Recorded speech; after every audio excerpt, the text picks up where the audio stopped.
పరమశివుడు దక్షిణామూర్తిగా వచ్చి వటవృక్షం కింద కూర్చుని సనక సనందనాది మహర్షులకు కేవలం ఒక చిన్ముద్ర పట్టి వారి యొక్క అజ్ఞానాన్నంతటినీ పోగొట్టి వారికి జ్ఞానబోధ చేశాడు. కాబట్టి శివుడు జగదాచార్యుడిగా వచ్చాడు. కానీ మీరు ఒక్క విషయాన్ని జ్ఞాపకం పెట్టుకోవాలి. ద్వాపర యుగం చివరకు వచ్చేటప్పటికి ఒక పెద్ద సమస్య ఒకటి బయలుదేరి. అసలు ఇది ద్వాపర యుగం చివరిలోనే ప్రారంభమైపోయింది ఈ సమస్య. ద్వాపర యుగానికి పూర్వం వరకు, ద్వాపర యుగం యొక్క మధ్యకాలము నుండి ఆ పై వరకు రాక్షసులకు ఉపాధి వేరు. ఒక బల్లికి శరీరం బల్లి శరీరం ఉంటుంది, కుక్క శరీరం కుక్క శరీరం ఉంటుంది, నక్క శరీరం నక్క శరీరం ఉంటుంది, మనుష్య శరీరం మనుష్య శరీరం ఉంటుంది. అలాగే రాక్షసుల యొక్క శరీరములు వేరు. వాళ్ళ శరీరం చూడగానే వీడు రాక్షసుడు అని గుర్తుపట్టచ్చు. ద్వాపర యుగం చివరకు వచ్చేటప్పటికీ, ప్రత్యేకించి కలియుగంలోకి వచ్చేటప్పటికీ ఒక పెద్ద ప్రమాదం వచ్చింది. రాక్షసులకు ఉపాధి లేదు, రాక్షసులకు శరీరం ఉండదు. మరి ఎక్కడ ఉంటాడో రాక్షసుడు? మనుష్యుని యొక్క మనసు ఎందు ఉంటాడు, ఎక్కడో ఉండడు. మనుష్యుని మనసులోనే రాక్షసుడు కూర్చుని ఉంటాడు. ఇప్పుడు ఎలా గుర్తుపడతారు? అప్పుడంటే రాక్షసుడు తెలుసు కాబట్టి బాణం వేసి చంపాడు. అప్పుడు రాక్షసుడు తెలుసు, గదబెట్టి కొట్టి చంపాడు. అప్పుడు రాక్షసుడి ఉపాధి తెలుసు, గుర్తుపట్టి చంపాడు. ఇప్పుడు రాక్షసోపాధి తెలియదు, దేవాలయంలోకి వస్తాడు, ఎందుకు వచ్చాడో తెలియదు. అందుకే కలియుగంలో కర్ణ ఏమైంది? వెళ్ళవలసిన భక్తులందరూ కూడా ఒళ్ళంతా తడివించుకుని వెళ్ళవలసి వస్తుంది. చేసే దౌర్భాగ్య పని ఎవడో ఓడు ఉంటాడు, వాడి కోసం మిగిలిన వాళ్ళందరూ కష్టపడతారు. వాడికి దేవాలయం మీద దృష్టి, అది విచిత్రం. కాబట్టి ప్రజల్ని పాడు చేసేవాడు ప్రజలతో మమేకమై పాడు చేస్తూ ఉంటాడు. రాక్షస బుద్ధి మనస్సు ఎందే ఉంటుంది. ఇప్పుడు రాక్షసుడిని ఎలా గుర్తుపట్టడం? గుర్తుపట్టలేరు. కాబట్టి ఇప్పుడు ఉపాధి వేరుగా లేదు కాబట్టి సంహారం చేయడం అంత తేలిక కాదు. ఇప్పుడు కృష్ణ భగవానుడి యొక్క ప్రతిజ్ఞకి చిన్న ఇబ్బంది వచ్చింది. ఆయన ఏమన్నాడు? వినాశాయచ దుష్కృతాం, నేను దుష్కర్మలు చెడ్డ పనులు చేసేవారిని చంపేస్తానన్నాడు. అంటే ఆయన ఉద్దేశ్యం ఏమిటి? రాక్షస సంహారం చేస్తాను. ఇప్పుడు మనుష్యులలో చెడ్డ పనులు చేసేవాళ్ళు అని గుర్తుపట్టి చంపేయడం పరమేశ్వరుడికి పెద్ద విషయం కాదు, చంపేస్తాడు. కానీ కలియుగంలో కలి యొక్క ప్రభావం చేత దుష్టకర్మలన్నీ మనసు యందు కూర్చునుంటాయి అన్న మాటకు అర్థం, మనసు యందు దుష్టమైన ఆలోచనలను పురికొల్పేవే ఎక్కువగా ఉంటాయి. దుష్టమైన ఆలోచనలే ఎక్కువగా మనసులో పుడుతూ ఉంటాయి. కారణం ఏంటి? అగ్నిహోత్రం ఉందనుకోండి, మీరు అటొచ్చి ఇటొచ్చి నెయ్యి పోస్తున్నారు అనుకోండి, పెరుగుతూనే ఉంటుంది. ఏవి చెడు ఆలోచనలో వాటిని పెంచేవన్నీ కూడా మీకు కనపడుతుంటాయి. ఏవి మంచి ఆలోచనలో వాటిని పెంచేటటువంటివి తక్కువగా కనపడుతుంటాయి. మీరు అంతవరకు ఎందుకండి? అలా రహదారి మీదకి వెళ్ళండి, మీరు కన్నెత్తి ఇలా ఎట్టు చూడండి, మనసుని శాంతపరిచేవి కనపడతాయా? మనసుని ఉద్వేగపరిచేవి కనపడతాయా? ఓ పుస్తకం తీయండి, ఎన్ని మంచి పుస్తకాలు ఇవాళ లోకంలో లభ్యం అవుతున్నాయి. మీరు ఏది చదవదామని ప్రయత్నం చేయండి. ఓ దినపత్రిక తీయండి, మీ మనసుకి ఉద్వేగం కల్పించేవి ఎక్కువ ఉంటాయా? మీ మనసుని శాంతంగా ఉంచేట్టు చేసేవి ఎక్కువ ఉంటాయా? మీరు ఒక టీవీ ఛానల్ ఒక చూడండి, ఒక రోజు మొత్తం మీద మీ మనసుని శాంతిగా ఉంచే కార్యక్రమాలు ఎన్ని ప్రసారం అవుతాయి? మీ మనసుని ఉద్వేగపరిచే కార్యక్రమాలు ఎన్ని ప్రసారం అవుతాయి? ఉద్వేగపరిచే సాధనాలు బయట అన్ని ఉన్నప్పుడు, ఉద్వేగపడడం మనసు యొక్క లక్షణం అయినప్పుడు, నెయ్యి పోస్తే బాగా మంటలేవడం అగ్నిహోత్రానికి లక్షణం అయితే, మనసులన్నీ ఉద్వేగమునకు కారణములవుతాయి. మనసు యందు రాక్షసుడు ఉన్నాడు అన్న మాటకు అర్థం ఏమిటో తెలుసా? సంకల్ప స్థితి యందు ఉంటాడు, ఎప్పుడు బయటికి వస్తాడో తెలియదు. మనసుని ఆశ్రయించి ముందు ఆలోచనలో తేడా ఉందనుకోండి, నేను ఏదో ఎప్పుడు దుష్టమైన ఆలోచనతో ఉంటున్నాను అనుకోండి, మీకు ఎలా తెలుస్తుంది? మీకు తెలియదు. నా మనస్సు యందు ఆ పరిస్థితి బాగా ఉద్ధృతమైన నాడు నేను చెడ్డ పని చేసేస్తాను. ఆ చెడ్డ పని నేను ఎప్పుడు చేస్తాను అన్నది పసికట్టడం, అంగుళం పోలీసులు పెట్టినా మీరు పట్టుకోగలరా? అంగుళానికి ఓ పోలీసులు నిలబెడితే పట్టుకోవడం కుదురుతుందా? కుదరదు. ఇది మనసులో రాక్షసుడు ఉన్నాడు, వాడు ఎప్పుడు ఏం చేస్తాడో తెలియదు. వాడికి అవకాశం బలంగా ఏర్పడగానే వాడు చేస్తాడు. వాడిని తొక్కి పెట్టి ఉంచగలిగిన సత్వగుణం ఉన్నంతకాలం భయానికో భక్తికో అణిగుంటాడు. అవకాశం దొరికి లోపల ఉన్న రాక్షస ప్రవృత్తి పెరిగిందనుకోండి, దుష్ట పని చేసేస్తాడు. ఎంతమంది రక్షక భటుల్ని పెట్టి మీరు ఆపుతారు? ఎలా సాధ్యం అవుతుంది? వినాశాయచ దుష్కృతాం ఎలా సాధ్యం కలియుగంలో? ఇది పెద్ద సమస్య అయింది. కారణం రాక్షసోపాధి మనుష్యోపాధి విభాగం లేదు. ఆ ఉపాధి ఈ ఉపాధి వేరుగా లేవు. రాక్షసుడు మనుష్యుని యందు కూర్చునున్నాడు. మనస్సు యందు ఉండడం అత్యంత ప్రమాదకరం. ఎందుకో తెలుసా? అన్నిటికన్నా ప్రమాదకరమైన విషయం ఏమిటి అంటే, మీకు ఎప్పుడైనా సరే ఒక చెడ్డ పని ఎలా చెయ్యొచ్చో తెలిసి ఉండడం. ఎందుకనంటే వ్యూహము ఉన్న తర్వాతే అది కార్యరూపాన్ని పొందడానికి పెద్ద అంతరం ఏమి ఉండదు. ఇంకా అసలు ఈ తప్పు పని ఇలా చెయ్యొచ్చు అని నాకు తెలిసిందనుకోండి, దాన్ని అలా అమలు చెయ్యమన్న ఆలోచన నాలో ఎప్పుడో అప్పుడు తీవ్రతరం ఉంటుంది. నాకు అసలు ఆ తప్పు పని ఎలా చెయ్యొచ్చో తెలియదు అనుకోండి, నేను మీతో స్పష్టంగా చెప్పాలంటే, నేను ఎప్పుడూ ఇంత పవిత్రమైన వేదిక మించి ఆ మాట అనలేదు, కానీ ఇవాళ అంటున్నాను. నాకు పేకాడడం రాదనుకోండి, నాకు అసలు పేకాటలో డబ్బు పోగొట్టుకోవడమో, పేకాట ఆడి వ్యసనానికి వశం అవ్వడమో నాకు అవకాశం ఉండదు కాదు. అబ్బే తినేనండి, మా ఇంట్లో పెళ్ళప్పుడు ఆడుతూ ఉంటానండి, తోచకపోతే ఆడతానన్నాను అనుకోండి, ఆ తర్వాత ఏమవ్వాలో ఎప్పుడప్పుడు. మనసులోకి వ్యూహం ఉండడం ఎప్పుడు కార్యంగా మారుతుంది అన్నది చెప్పడం ఎవరికీ సాధ్యం కాదు.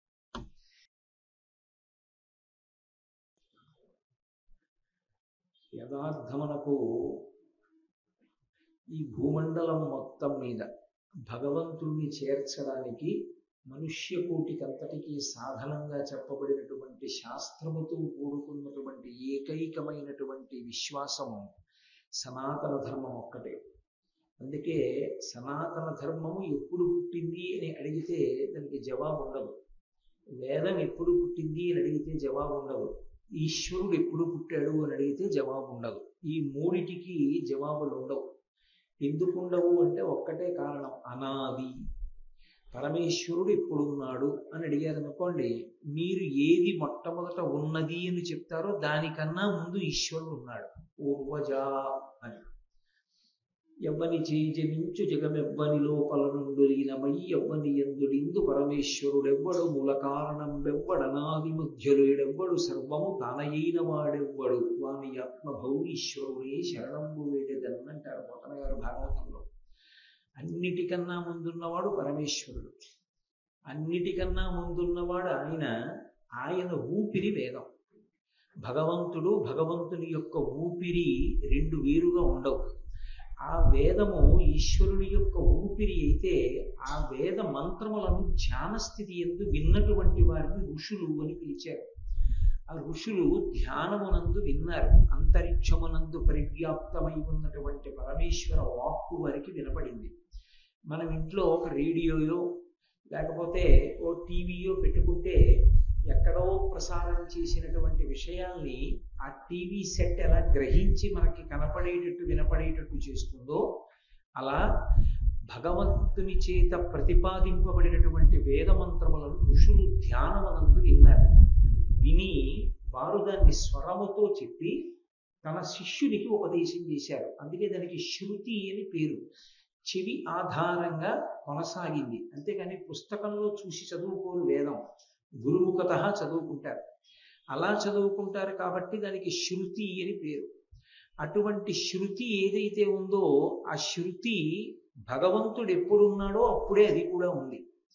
భగవంతుని చేత చెప్పబడినటువంటి వేదము ప్రమాణముగా స్వీకరించి భగవంతుణ్ణి చేరుకోవడానికి మార్గముగా స్వీకరించి ధరించేటటువంటి జనులతో కూడుకున్నటువంటి ఈ విశ్వాసమునకు పేరు ఉండవలసినటువంటి అవసరం ఒకనాడు ఉండేది కాదు. ఎందుచేత? అది తప్ప ఇంకొకటి ఉంటే పేరు పెట్టి పిలవాలి దీన్ని గుర్తుపట్టడానికి. అది తప్ప ఇంకొకటి లేనప్పుడు దానికి పేరు ఎందుకు? అందుకే దాన్ని ఎవరు పేరు పెట్టి పిలవలేదు. హిందూ మతము అని ఒక పేరు ఉంది కదేంటి అంటారు. హిందూ మతము అన్న పేరు నిజానికి మనం పెట్టుకున్నది కాదు, ఋషి ప్రోక్తము కాదు. పాశ్చాత్యులు ఏదో సింధు నదిని దాటి ఈవలికి వచ్చినప్పుడు సింధు నదీ పరివాహక ప్రాంతము నుండి ప్రారంభమైనటువంటి ఈ ధర్మము కనుక దీనికి హిందూ అని ఒక పేరు ఉంచారు. అగ్ని ఆరాధనము కలిగినటువంటిది కనుక హిందూ అని ఒక పేరు ఉంచారు.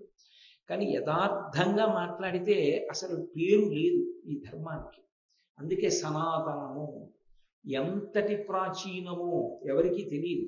దీనికి ఒకరితో పుట్టినది కాదు, ఒకరి మతిలోంచి వచ్చింది కాదు. ఒకరి మనసులోంచి ఒకరి ఆలోచనలోంచి ఆవిర్భవిస్తే దాన్ని మతము అంటారు. అందుకే ఇది మతము కాదు, ఎవరో ఒకరి మనసులోంచి ఒకరి ఆలోచనలోంచి వచ్చింది కాదు, సనాతనమైన ధర్మము. ఈశ్వరుడే మళ్ళీ జీవులు తన్ని చేరుకోవడం కోసం మార్గాన్ని సుగమం చేసి చెప్పినటువంటి వేదమును ప్రమాణముగా స్వీకరించినటువంటి ధర్మము కనుక దీనికి సనాతన ధర్మం అని పేరు. ఈ సనాతన ధర్మమునందు ప్రధానముగా 2 పాయలు ఉంటాయి. ఈ 2 పాయలుగా ప్రవహిస్తుంది. ఈ 2 పాయలలో ఈ ప్రవాహంలో లహరి, ఈ ప్రవాహమునందు ఈ మార్గముల యందు బయలుదేరి ఈశ్వరుణ్ణి చేరుతారు.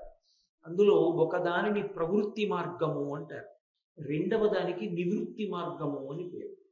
ప్రవృత్తి మార్గము అన్న మాటకు అర్థం ఏమిటంటే బాహ్యమునందుండేటటువంటి విషయములను చూస్తూ సంసారమునందు ప్రవేశించి భగవంతుడు ఎలా కర్మ చెయ్యమని చెప్పాడో, భక్తితో ఎలా జీవించమని చెప్పాడో అలా జీవిస్తూ భక్తితో కూడినటువంటి కర్మాచరణము చేత అనుగ్రహించినటువంటి పరమేశ్వరుడి యొక్క ప్రసాదంగా జ్ఞానములు పొంది ఆ జ్ఞానము వలన ఇక మళ్ళీ పుట్టవలసినటువంటి అవసరాన్ని పోగొట్టుకునేటటువంటి ప్రక్రియకి ప్రవృత్తి మార్గం అని పేరు.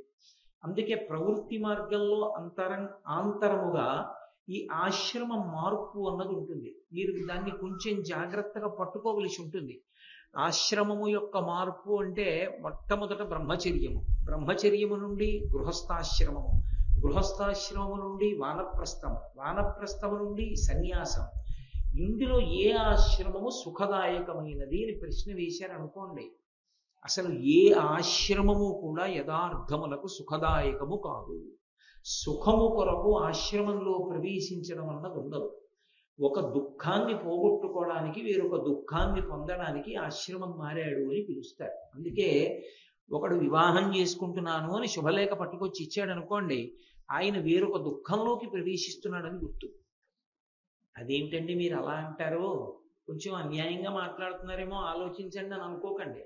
నేను యథార్థం చెప్తున్నాను. మీకు తేలికగా అర్థం అవ్వాలంటే నేను ఒక ఉపమానం చెప్తాను, మీరు పట్టుకుంటారు. నాకు చాలా కడుపు నొప్పిగా ఉందనుకోండి, అది దుఃఖమా కాదా, బాధ కాదా? చాలా కడుపు నొప్పిగా ఉంది. ఇప్పుడు ఆ కడుపు నొప్పి తగ్గడానికి నేను ఆముదం తాగాను. ఆముదం తాగడం ఏం సంతోషంగా ఉంటుంది? అదేం కొబ్బరి నీళ్ళే, ఏం సంతోషంగా ఉండదు. అయినా బలవంతంగా ఆముదం తాగాను. ఆముదం తాగడం ఎందుకు అంటే ఈ దుఃఖాన్ని అనుభవించడం ఎందుకంటే కడుపు నొప్పి అన్న దుఃఖం పోవడానికి. బ్రహ్మచర్యము, గృహస్థాశ్రమము, వానప్రస్థము, సన్యాసము అనబడేటటువంటి 4 దుఃఖములతో కూడిన ఆశ్రమాలను ఎందుకు పట్టుకుంటాడంటే శాశ్వత దుఃఖాన్ని పోగొట్టుకోవడం. ఏమిటి శాశ్వత దుఃఖం? ఇంద్రియముల యొక్క పటాటోపము చేత కలిగినటువంటి అజ్ఞానం.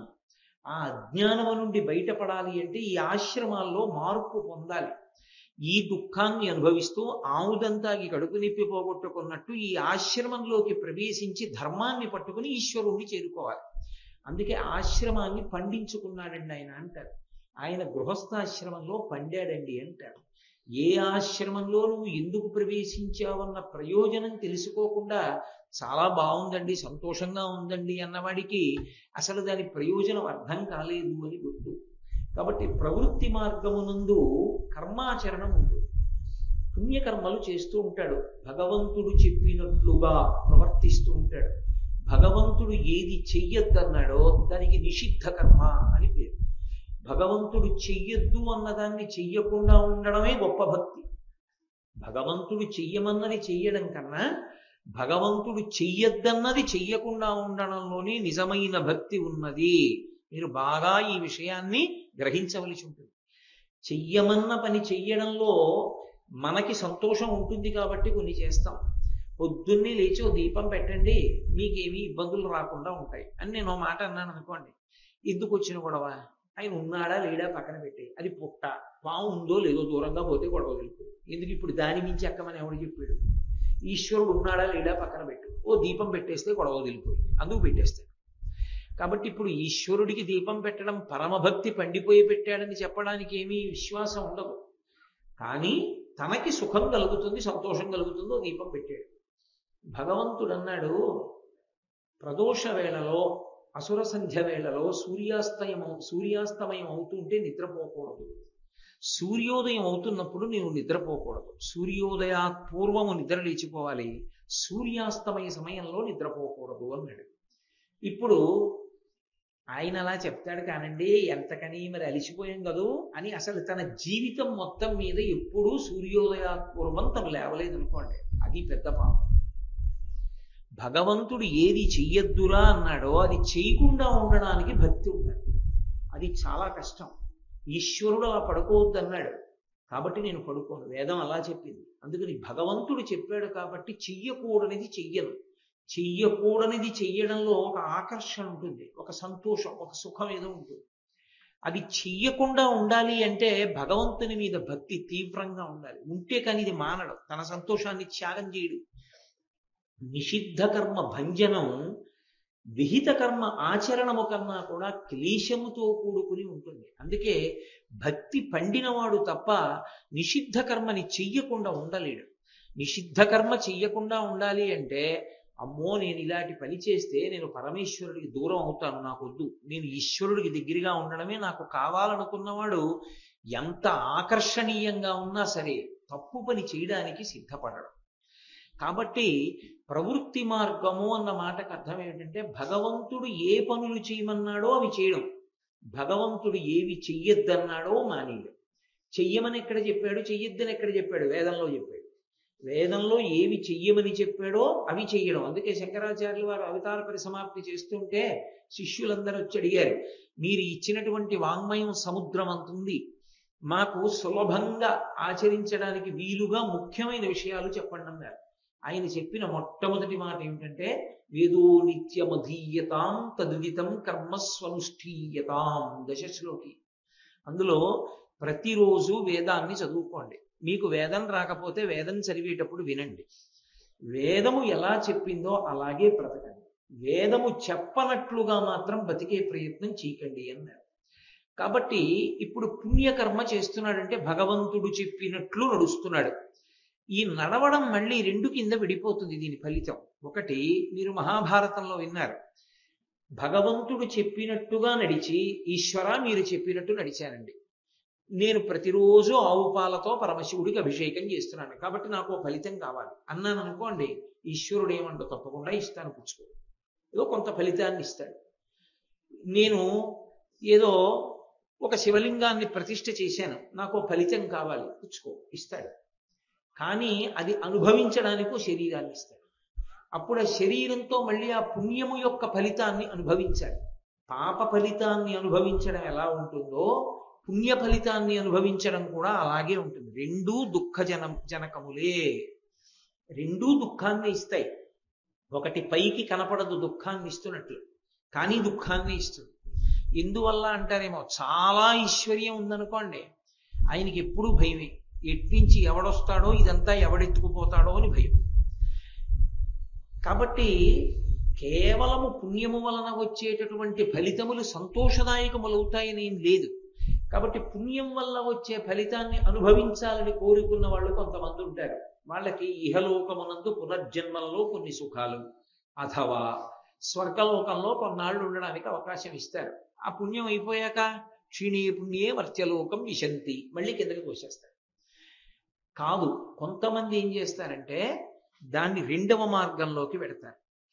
మేము పుణ్యకర్మ చేస్తాం, భగవంతుడు ఏం చెప్పాడో అదే చేస్తాం, భగవంతుడు ఏది చెయ్యొద్దన్నాడో అది చెయ్యం.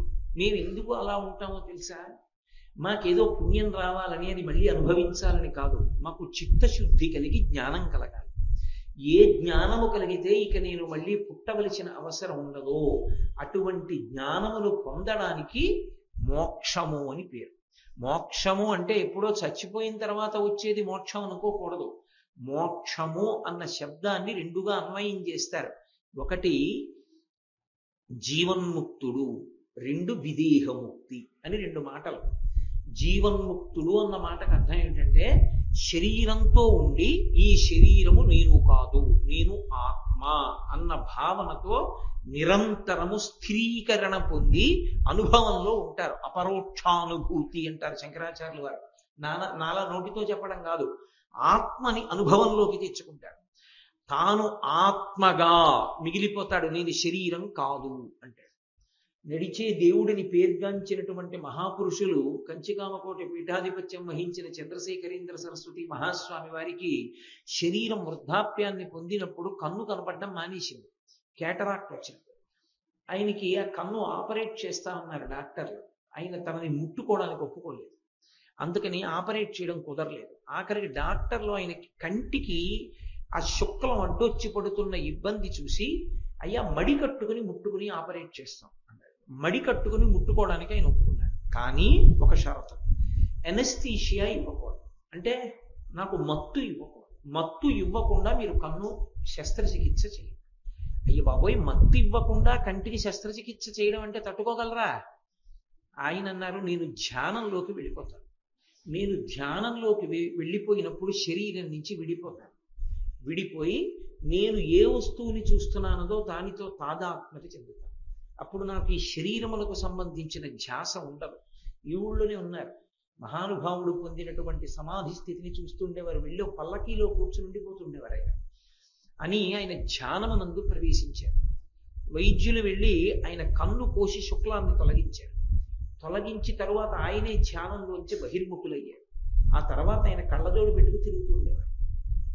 అది అటువంటి స్థితిని, అంటే ఇక్కడే శరీరంతో ఉండి కూడా ఈ శరీరము నేను కాదు, ఆత్మ నేను అన్న అనుభవంలోకి ప్రవేశిస్తే జీవన్ముక్తుడు అంటారు. అయినా ప్రారంధం అయిపోయే వరకు మాత్రం శరీరంతో ఉంటారు. ఆఖరిని ఎప్పుడు ఆ శరీరం పడిపోయే సమయం ఆసన్నం అవుతుంది. అప్పుడు సాక్షిగా చూస్తారు ఆ శరీరం పడిపోవడాన్ని.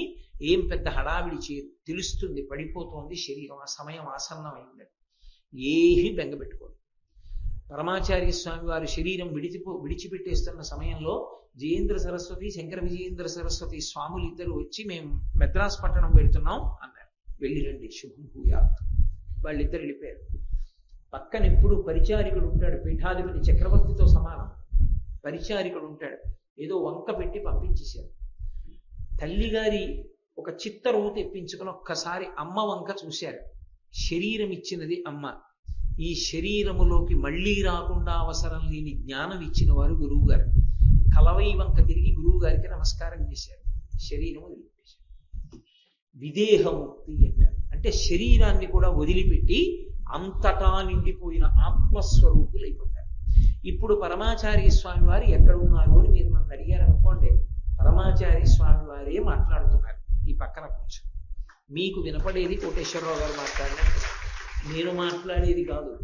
మహానుభావుడైనటువంటి పరమాచార్య స్వామి వారే అనుగ్రహిస్తారు.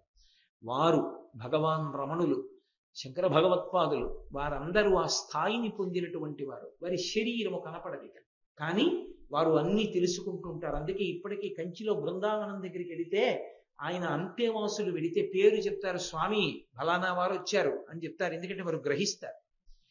విదేహముక్తి అంటారు. శరీరాన్ని విడిచిపెట్టేసి అంతటా నిండిపోయిన ఆత్మగా ఉండిపోతారు.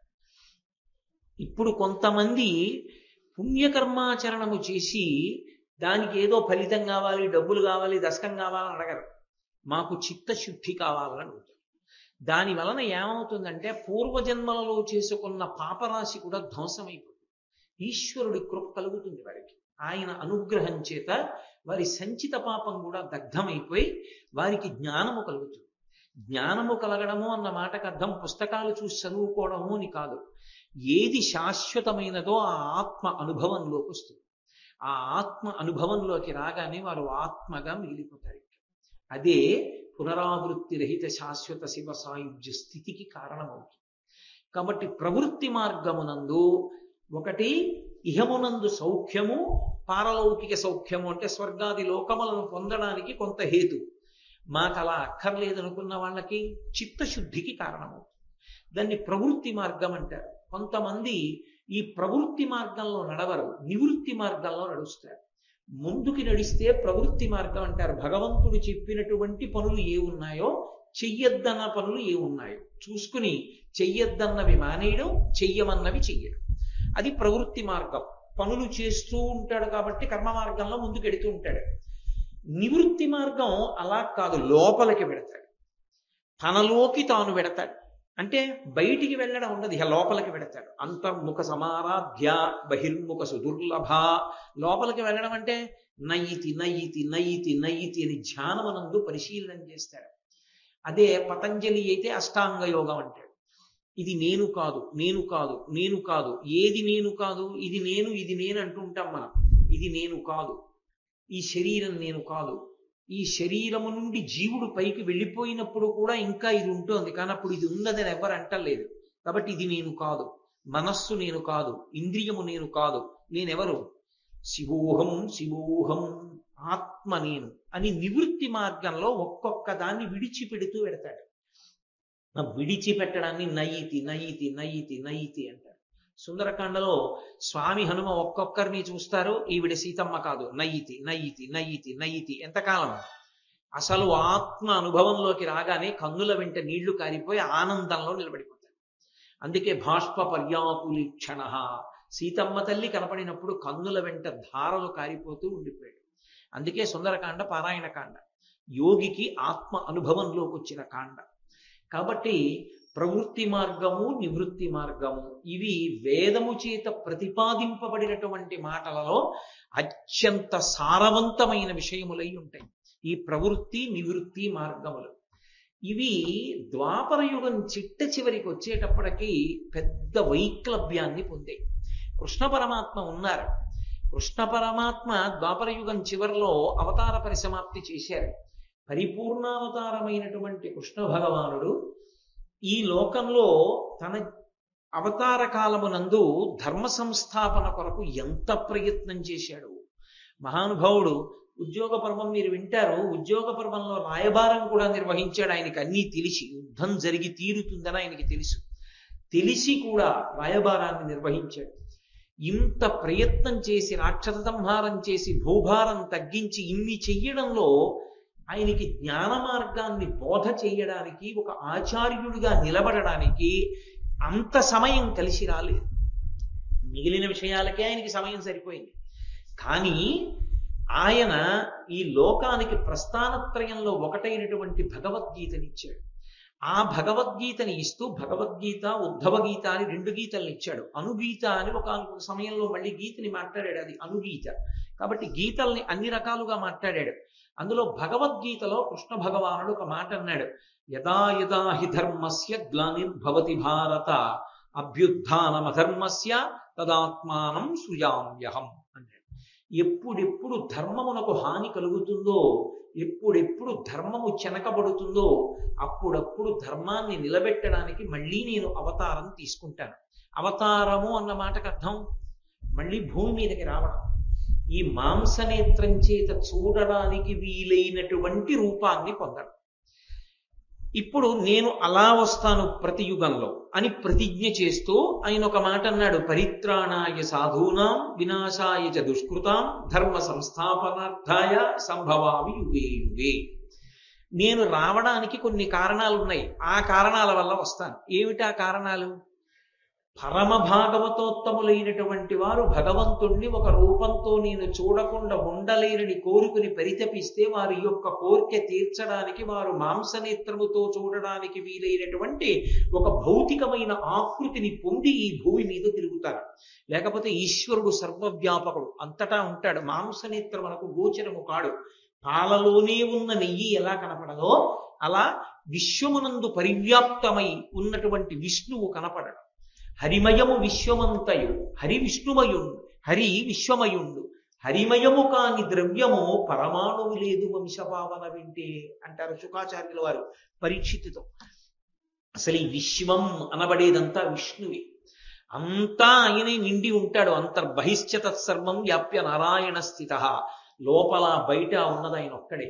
కానీ ఆయన కనపడడు, మాయ వలన నామరూపాత్మకమైనటువంటి జగత్తు కనపడుతుంది. ఇలా కనపడి ఉన్నప్పుడు పరమభక్తితో నేను అంతటా నిండిపోయిన పరమాత్మని చూడలేను కనుక నా కంటితో చూడడానికి వీలుగా నాకు ఈ రూపంలో కనపడాలి భగవంతుడని కోరుకున్న భక్తుడి కోరిక తీర్చడానికి ఎలా కోరుకున్నాడో అలా కనపడతాడు తప్ప అది ఆయన రూపం కాదు. భక్తుడి కోరిక కోసం వస్తాడు. ఒక ఆయన నాకు గుర్రంలా కనపడన్నాడు, వస్తాడు. నాకు పందిలా కనపడనడు వస్తాడు, నాకు ఏనుగులా కనపడ వస్తాడు, నాకు దీపంలా కనపడు వస్తాడు, నాకు మనుష్యునిలా కనపడు వస్తాడు. ఎలా భక్తుడు కోరుకున్నాడో అలాగే వస్తాడు. అందుకని మొట్టమొదటి కారణం అది. వినాశాయచ దుష్కృతాం. ఎవరు ధర్మాన్ని పాడు చేస్తున్న వాళ్ళు ఉన్నారో వాళ్ళని నాశనం చేయడానికి వస్తారు, వాళ్ళని చంపడానికి వస్తారు. కాబట్టి వినాశాయచ దుష్కృతాం ధర్మ సంస్థాపనార్థాయ. ఎందుకు ఈ రెండు చేయడం అంటే ధర్మాన్ని నిలబెట్టడానికి. ధర్మ సంస్థాపనార్థాయ సంభవామి యుగే యుగే. నేను అందుకుని సంభవిస్తూ ఉంటాను అన్నాడు. ఇందులో మీరు ఒక చమత్కారాన్ని గమనించారు.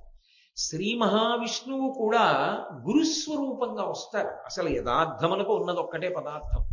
విష్ణువు కూడా జగదాచార్యుడిగా వచ్చి లోకానికంతటికీ తరించవలసిన మార్గం చెప్పినటువంటి అవతారములు ఉన్నాయి. అటువంటి విష్ణువు యొక్క అవతారములలో అత్యంత ప్రముఖమైన అవతారము శ్రీకృష్ణ భగవానుడు. ఆయనే జగద్గురువు. అందుకే కృష్ణం వందే జగద్గురు అంటాం. అలాగే దత్తాత్రేయ స్వామి వారు విష్ణువు యొక్క అవతారం, జగద్గురువు. అలాగే హంసావతారం విష్ణువు యొక్క అవతారం, జగద్గురువు. అలాగే హయగ్రీవుడు జ్ఞానానందమయం దేవం నిర్మల స్ఫటికాకృతిం ఆధారం సర్వ విద్యానాం హయగ్రీవం ఉపాస్మహే అని. ఆ హయగ్రీవుడే అగస్త్యుడికి లలితా సహస్రనామ స్తోత్రాన్ని ఉపదేశం చేశాడు. హయగ్రీవుడు విష్ణువు యొక్క జ్ఞానావతారం, అంటే గురువుగా వచ్చినటువంటి అవతారం. పరమశివుడు కూడా వచ్చాడు, దక్షిణామూర్తిగా వచ్చాడు.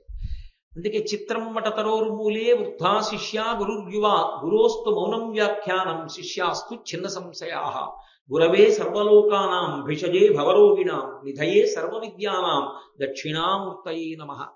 పరమశివుడు దక్షిణామూర్తిగా వచ్చి వటవృక్షం కింద కూర్చుని సనక సనందనాది మహర్షులకు కేవలం ఒక చిన్ముద్ర పట్టి వారి యొక్క అజ్ఞానాన్నంతటినీ పోగొట్టి వారికి జ్ఞానబోధ చేశాడు. కాబట్టి శివుడు జగదాచార్యుడిగా వచ్చాడు. కానీ మీరు ఒక్క విషయాన్ని జ్ఞాపకం పెట్టుకోవాలి. ద్వాపర యుగం చివరకు వచ్చేటప్పటికి ఒక పెద్ద సమస్య ఒకటి బయలుదేరి. అసలు ఇది ద్వాపర యుగం చివరిలోనే ప్రారంభమైపోయింది ఈ సమస్య.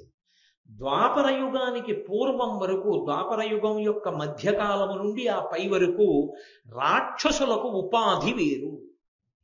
ఒక బల్లికి శరీరం బల్లి శరీరం ఉంటుంది, కుక్క శరీరం కుక్క శరీరం ఉంటుంది, నక్క శరీరం నక్క శరీరం ఉంటుంది, మనుష్య శరీరం మనుష్య శరీరం ఉంటుంది. అలాగే రాక్షసుల యొక్క శరీరములు వేరు. వాళ్ళ శరీరం చూడగానే వీడు రాక్షసుడు అని గుర్తుపట్టచ్చు. ద్వాపర యుగం చివరకు వచ్చేటప్పటికీ, ప్రత్యేకించి కలియుగంలోకి వచ్చేటప్పటికీ ఒక పెద్ద ప్రమాదం వచ్చింది. రాక్షసులకు ఉపాధి లేదు, రాక్షసులకు శరీరం ఉండదు. మరి ఎక్కడ ఉంటాడో రాక్షసుడు? మనుష్యుని యొక్క మనసు యందు ఉంటాడు, ఎక్కడో ఉండడు. మనుష్యుని మనసులోనే రాక్షసుడు కూర్చుని ఉంటాడు. ఇప్పుడు ఎలా గుర్తుపడతారు? అప్పుడంటే రాక్షసుడు తెలుసు కాబట్టి బాణం వేసి చంపాడు. అప్పుడు రాక్షసుడు తెలుసు, గద పెట్టి కొట్టి చంపాడు. అప్పుడు రాక్షసుడి ఉపాధి తెలుసు, గుర్తుపట్టి చంపాడు. ఇప్పుడు రాక్షసోపాధి తెలియదు, దేవాలయంలోకి వస్తాడు, ఎందుకు వచ్చాడో తెలియదు. అందుకే కలియుగంలో కర్ణ ఏమైంది? వెళ్ళవలసిన భక్తులందరూ కూడా ఒళ్ళంతా తడివించుకుని వెళ్ళవలసి వస్తుంది. చేసే దౌర్భాగ్య పని ఎవడో ఓడు ఉంటాడు, వాడి కోసం మిగిలిన వాళ్ళందరూ కష్టపడతారు. వాడికి దేవాలయం మీద దృష్టి, అది విచిత్రం. కాబట్టి ప్రజల్ని పాడు చేసేవాడు ప్రజలతో మమేకమై పాడు చేస్తూ ఉంటాడు. రాక్షస బుద్ధి మనస్సు ఎందే ఉంటుంది. ఇప్పుడు రాక్షసుడిని ఎలా గుర్తుపట్టడం? గుర్తుపట్టలేరు. కాబట్టి ఇప్పుడు ఉపాధి వేరుగా లేదు కాబట్టి సంహారం చేయడం అంత తేలిక కాదు. ఇప్పుడు కృష్ణ భగవానుడి యొక్క ప్రతిజ్ఞకి చిన్న ఇబ్బంది వచ్చింది. ఆయన ఏమన్నాడు? వినాశాయచ దుష్కృతాం, నేను దుష్కర్మలు చెడ్డ పనులు చేసేవారిని చంపేస్తానన్నాడు. అంటే ఆయన ఉద్దేశ్యం ఏమిటి? రాక్షస సంహారం చేస్తాను.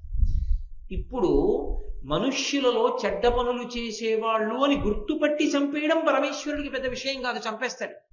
కానీ కలియుగంలో కలి యొక్క ప్రభావం చేత దుష్టకర్మలన్నీ మనసు యందు కూర్చునుంటాయి అన్న మాటకు అర్థం, మనసు యందు దుష్టమైన ఆలోచనలను పురికొల్పేవే ఎక్కువగా ఉంటాయి. దుష్టమైన ఆలోచనలే ఎక్కువగా మనసులో పుడుతూ ఉంటాయి. కారణం ఏంటి? అగ్నిహోత్రం ఉందనుకోండి, మీరు అటొచ్చి ఇటొచ్చి నెయ్యి పోస్తున్నారు అనుకోండి, పెరుగుతూనే ఉంటుంది. ఏవి చెడు ఆలోచనలో వాటిని పెంచేవన్నీ కూడా మీకు కనపడుతుంటాయి. ఏవి మంచి ఆలోచనలో వాటిని పెంచేటటువంటివి తక్కువగా కనపడుతుంటాయి. మీరు అంతవరకు ఎందుకండి? అలా రహదారి మీదకి వెళ్ళండి, మీరు కన్నెత్తి ఇలా ఎటు చూడండి. మనసుని శాంతపరిచేవి కనపడతాయా? మనసుని ఉద్వేగపరిచేవి కనపడతాయా? ఓ పుస్తకం తీయండి. ఎన్ని మంచి పుస్తకాలు ఇవాళ లోకంలో లభ్యం అవుతున్నాయి. మీరు ఏది చదవదామని ప్రయత్నం చేయండి. ఓ దినపత్రిక తీయండి. మీ మనసుకి ఉద్వేగం కల్పించేవి ఎక్కువ ఉంటాయా? మీ మనసుని శాంతంగా ఉంచేట్టు చేసేవి ఎక్కువ ఉంటాయా? మీరు ఒక టీవీ ఛానల్ ఒక చూడండి. ఒక రోజు మొత్తం మీద మీ మనసుని శాంతిగా ఉంచే కార్యక్రమాలు ఎన్ని ప్రసారం అవుతాయి? మీ మనసుని ఉద్వేగపరిచే కార్యక్రమాలు ఎన్ని ప్రసారం అవుతాయి? ఉద్వేగపరిచే సాధనాలు బయట అన్ని ఉన్నప్పుడు, ఉద్వేగపడడం మనసు యొక్క లక్షణం అయినప్పుడు, నెయ్యి పోస్తే బాగా మంటలేవడం అగ్నిహోత్రానికి లక్షణం అయితే, మనసులన్నీ ఉద్వేగమునకు కారణములవుతాయి. మనసు యందు రాక్షసుడు ఉన్నాడు అన్న మాటకు అర్థం ఏమిటో తెలుసా? సంకల్ప స్థితి యందు ఉంటాడు. ఎప్పుడు బయటికి వస్తాడో తెలియదు. మనసుని ఆశ్రయించి ముందు ఆలోచనలో తేడా ఉందనుకోండి, నేను ఏదో ఎప్పుడు దుష్టమైన ఆలోచనతో ఉంటున్నాను అనుకోండి, మీకు ఎలా తెలుస్తుంది? మీకు తెలియదు. నా మనస్సు యందు ఆ పరిస్థితి బాగా ఉద్ధృతమైన నాడు నేను చెడ్డ పని చేసేస్తాను. ఆ చెడ్డ పని నేను ఎప్పుడు చేస్తాను అన్నది పసికట్టడం, అంగుళం పోలీసులు పెట్టినా మీరు పట్టుకోగలరా? అంగుళానికి ఓ పోలీసులు నిలబెడితే పట్టుకోవడం కుదురుతుందా? కుదరదు. ఇది మనసులో రాక్షసుడు ఉన్నాడు. వాడు ఎప్పుడు ఏం చేస్తాడో తెలియదు. వాడికి అవకాశం బలంగా ఏర్పడగానే వాడు చేస్తాడు. వాడిని తొక్కి పెట్టి ఉంచగలిగిన సత్వగుణం ఉన్నంతకాలం భయానికో భక్తికో అణిగుంటాడు. అవకాశం దొరికి లోపల ఉన్న రాక్షస ప్రవృత్తి పెరిగిందనుకోండి, దుష్ట పని చేసేస్తాడు. ఎంతమంది రక్షక భటుల్ని పెట్టి మీరు ఆపుతారు? ఎలా సాధ్యం అవుతుంది? వినాశాయచ దుష్కృతాం ఎలా సాధ్యం కలియుగంలో? ఇది పెద్ద సమస్య అయింది.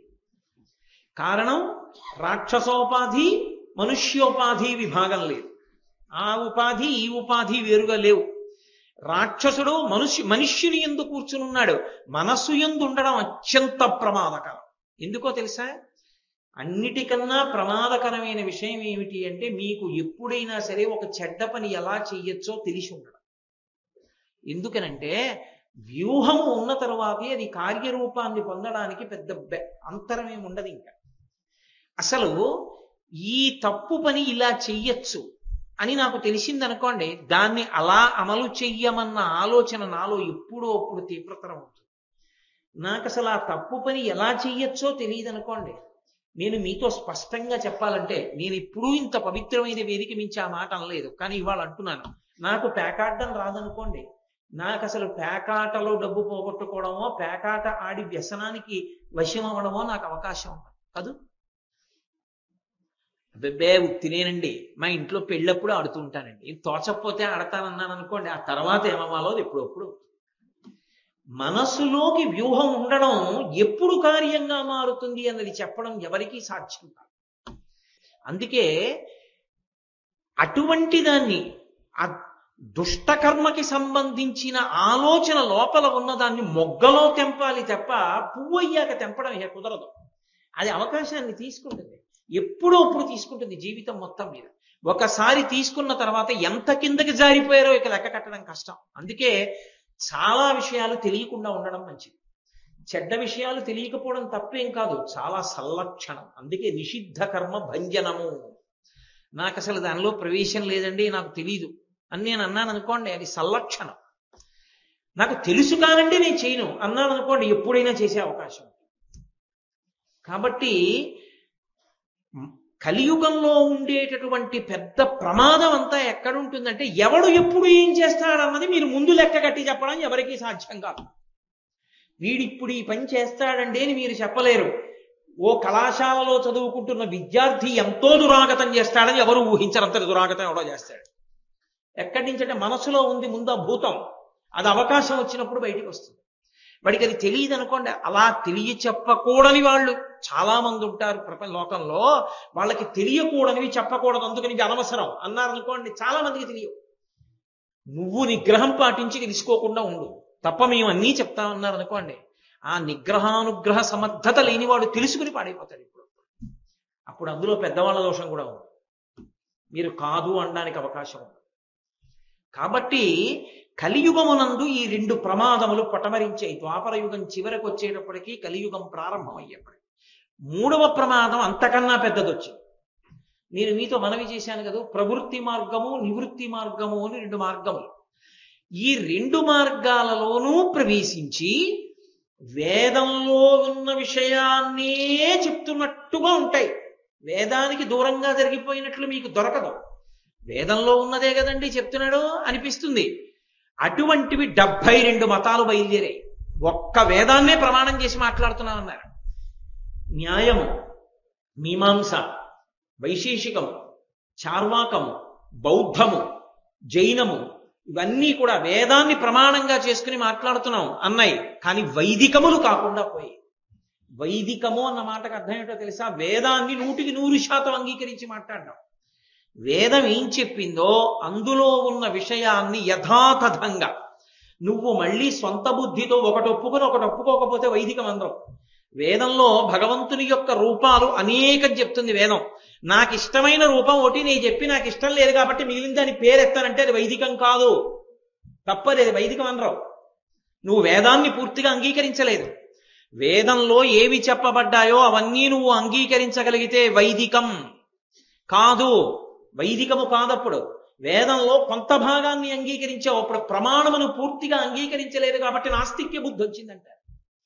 అది పెద్ద ప్రమాదం వచ్చింది కలియుగంలో. 72 మతములు ప్రబలైనటువంటివి. వీళ్ళందరూ కూడా వేదంలో ఉన్న విషయాన్నే చెప్తున్నాననేవారు. కర్మ మార్గం చెప్పినవాడు ఒకడు, అహింస అన్న పేరుతో చిత్ర విచిత్రమైన సిద్ధాంతాల్ని ప్రతిపాదన చేసిన వాడు ఒకడు, అసలు భోగమే తప్ప ఇవన్నీ ఏమీ లేవు అంటూ మాట్లాడిన వాడు ఒకడు, చార్వాకం. రకరకాలైనటువంటి వాదనలు బయలుదేరే. ఇందులో అసలు ఏది సప్రమాణం, ఏది పాటించాలి, ఏది పాటించకూడదు, అయోమయం అయిపోయింది ప్రపంచం. అయిపోయి ఈ 72 వాదనల యొక్క మాయలో పడిపోయి ఎవరిష్టం వచ్చిన మార్గం వాడు పట్టుకున్నాడు. మార్గంలో విడిపోవడం ప్రధానం కాదు, అది వైదికం కానప్పుడు మీరు ఎక్కడ బయలుదేరారో అక్కడే ఉంటారు. అథవా ఉత్తర జన్మలలో ఇంకా కిందకి వెళ్ళిపోతారు. వైదిక ప్రక్రియ యందు మాత్రమే వెళ్ళవలసి ఉంటుంది. వేదం ఎలా చెప్పిందో అలాగే వెళ్ళాలి. ఇప్పుడు జనులందరూ మోసపోయి రకరకాలైన వైపుకు వెళ్ళిపోవడం ప్రారంభమైంది. కారణం, ఆకర్షణీయంగా మాట్లాడడం అలవాటైపోయింది. అసలు తన విశ్వాసంలో ఉన్నటువంటి బలమైన విషయం ఏమిటో చెప్పడం మాని పక్కదానిలో ఉన్నటువంటి లోపాన్ని ఎత్తి చూపించే వాళ్ళు ఎక్కువైపోయారు. లోపమని తను అనుకున్నదోటి ఎత్తి చూపిస్తూ ఉండడం. వేదం యొక్క ప్రమాణము నిరసింపబడింది. 72 అవైదికమైనటువంటి వాదనలు ప్రబలిపోయాయి. లోకాన్ని రక్షించేవాడు లేడు. వైదిక కర్మలు అడుగంటిపోయాయి. వైదిక కర్మ అన్న మాటకు అర్థం మీరు జాగ్రత్తగా పట్టుకోవాల్సి ఉంటుంది. వైదికము అన్న మాటలో అత్యంత ప్రధానమైన పాత్ర దేనిది అంటే అగ్నిహోత్రాన్ని. అగ్నిది అత్యంత ప్రధానమైన స్థానం. అగ్ని ముఖంగా హవిస్సులిచ్చి దేవతల్ని తృప్తిపరచడం అనేటటువంటి సిద్ధాంతము కేవలముగా ఒక్క సనాతన ధర్మమునందు మాత్రమే ఉన్నది. ఇక ఏ విశ్వాసమునందు లేదు. స్వాహ అంటూ అగ్ని ముఖంగా అగ్నిహోత్రము ద్వారా హవిస్సిచ్చి దేవతల్ని తృప్తిపరిచే ప్రక్రియ సనాతన ధర్మమునకు మాత్రమే చెందినది. ఇది అడుగంటిపోయి. ఇది అడుగంటిపోతే ధర్మచక్రానికి సమస్య వస్తుంది. ధర్మచక్రానికి సమస్య ఎందుకు వస్తుందని మీరు అడగచ్చు. మనం అగ్నిహోత్రంలో హవిస్సిస్తే ఆ హవిస్సు పుచ్చుకున్న దేవతలు సంతోషించి వర్షాన్ని కురిపిస్తారు. ఆ వర్షం వల్ల పంటలు పండితే మనం సంతోషంగా ఉంటాం, నీళ్లు దొరుకుతాయి. దేవతలు ఆగ్రహం చెందితే వానలు కురిపించరు, సుఖంగా ఉండనివ్వరు. ఏది ఎంత పరిమితిలో ఉండాలో ఆ పరిమితిని అది దాటుతుంది. భోగం ఎక్కువైపోయి వైదికం పోయిందనుకోండి, ఏవి ఎలా ఉండాలో అలా ఉండవు, వాటి హద్దుల్ని అతిక్రమిస్తాయి. సముద్రానికి చెలియలి కట్ట అని ఉంటుంది, అది దాటకూడదు. చెలియలి కట్టని, సముద్రం చెలియలి కట్టని దాటడం మొదలు పెడుతుంది. దాటి ఊరి మీదకు వస్తుంది. అంటే దేవతాగ్రహమునకు కారణాలు అవన్నీ. ఎక్కడ దేవతలు తృప్తిగా ఉన్నారో అక్కడ అటువంటి పనులు జరగవు. దేవతలు తృప్తి పొంది ధర్మచక్రం తిరగాలంటే మనుష్యులు హవిస్సు ఇవ్వాలి. అగ్నిహోత్రంలోకి యజ్ఞయాగాది క్రతువులు జరగాలి. యజ్ఞయాగాది క్రతువులు చెయ్యక్కర్లేదన్న వాదనలు ప్రబలే. యజ్ఞం అక్కర్లేదు, యాగం అక్కర్లేదు, అవన్నీ హింసతో కూడుకున్నవి కాబట్టి అవన్నీ కాదు, అహింస అదే తరింపచేస్తుందని ఒక ప్రబలమైనటువంటి వాదం ఒకటి బయలుదేరింది. కాబట్టి వేదము ప్రమాణము అంటూనే ధర్మచక్రం తిరగడం ఆగిపోయింది. యజ్ఞయాగాది క్రతువులు లేవు, హవిస్సులు లేవు, దేవతలు సంతోషించట్లేదు, దేవతలకు ఆహారం లేదు, వాళ్ళు ఆగ్రహం చెందారు, వానలు లేవు, లోకమంతా కూడా అవ్యవస్థతో కూడుకున్నటువంటి స్థితి ఏర్పడిపోయింది. ఇప్పుడు ఇన్నిటిని చక్కదిద్దాలి. కేవలం ఏదో ఒక రాక్షస సంహారం చేయడానికో దేనికో అవతారం వచ్చేసినట్లుగా వచ్చేస్తానంటే సరిపోదు. ఇన్నిటినీ దిద్దగలిగినటువంటి అవతారం ఒకటి కావాలి. ఇప్పుడు బయలుదేరాల అవతారం. అందుకే దేవతలందరూ బయలుదేరి పరమేశ్వరుడి దగ్గరికి వెళ్ళారు. ఆ పరమశివుడు అవతారంగా రావాలి, వస్తాడు అని వేదం చెప్పింది. వేదమే చెప్పింది ఒకానొకప్పుడు ఇటువంటి పరిస్థితి వస్తుంది, వచ్చినప్పుడు వస్తాడు ఆయన. ఎప్పుడు వస్తుంది? వేదము యొక్క విషయాన్ని సమర్థించేటటువంటి పురాణములు కూడా నిర్ధారించాయి. వేదంలో, యజుర్వేదంలో రుద్రాధ్యాయంలో ఒక మాట ఉంది, నమ కపర్దినీ చ వ్యుక్త కేశాయ చ అని. పరమశివుడు ఒక్కడే కిరీటం పెట్టుకోడు. ఆయన ఎందుకు కిరీటం పెట్టుకోడు అంటే, ఆయన బ్రహ్మాండములకు నాయకుడు కాదు కాబట్టి పెట్టుకోడు అని చెప్పకూడదు.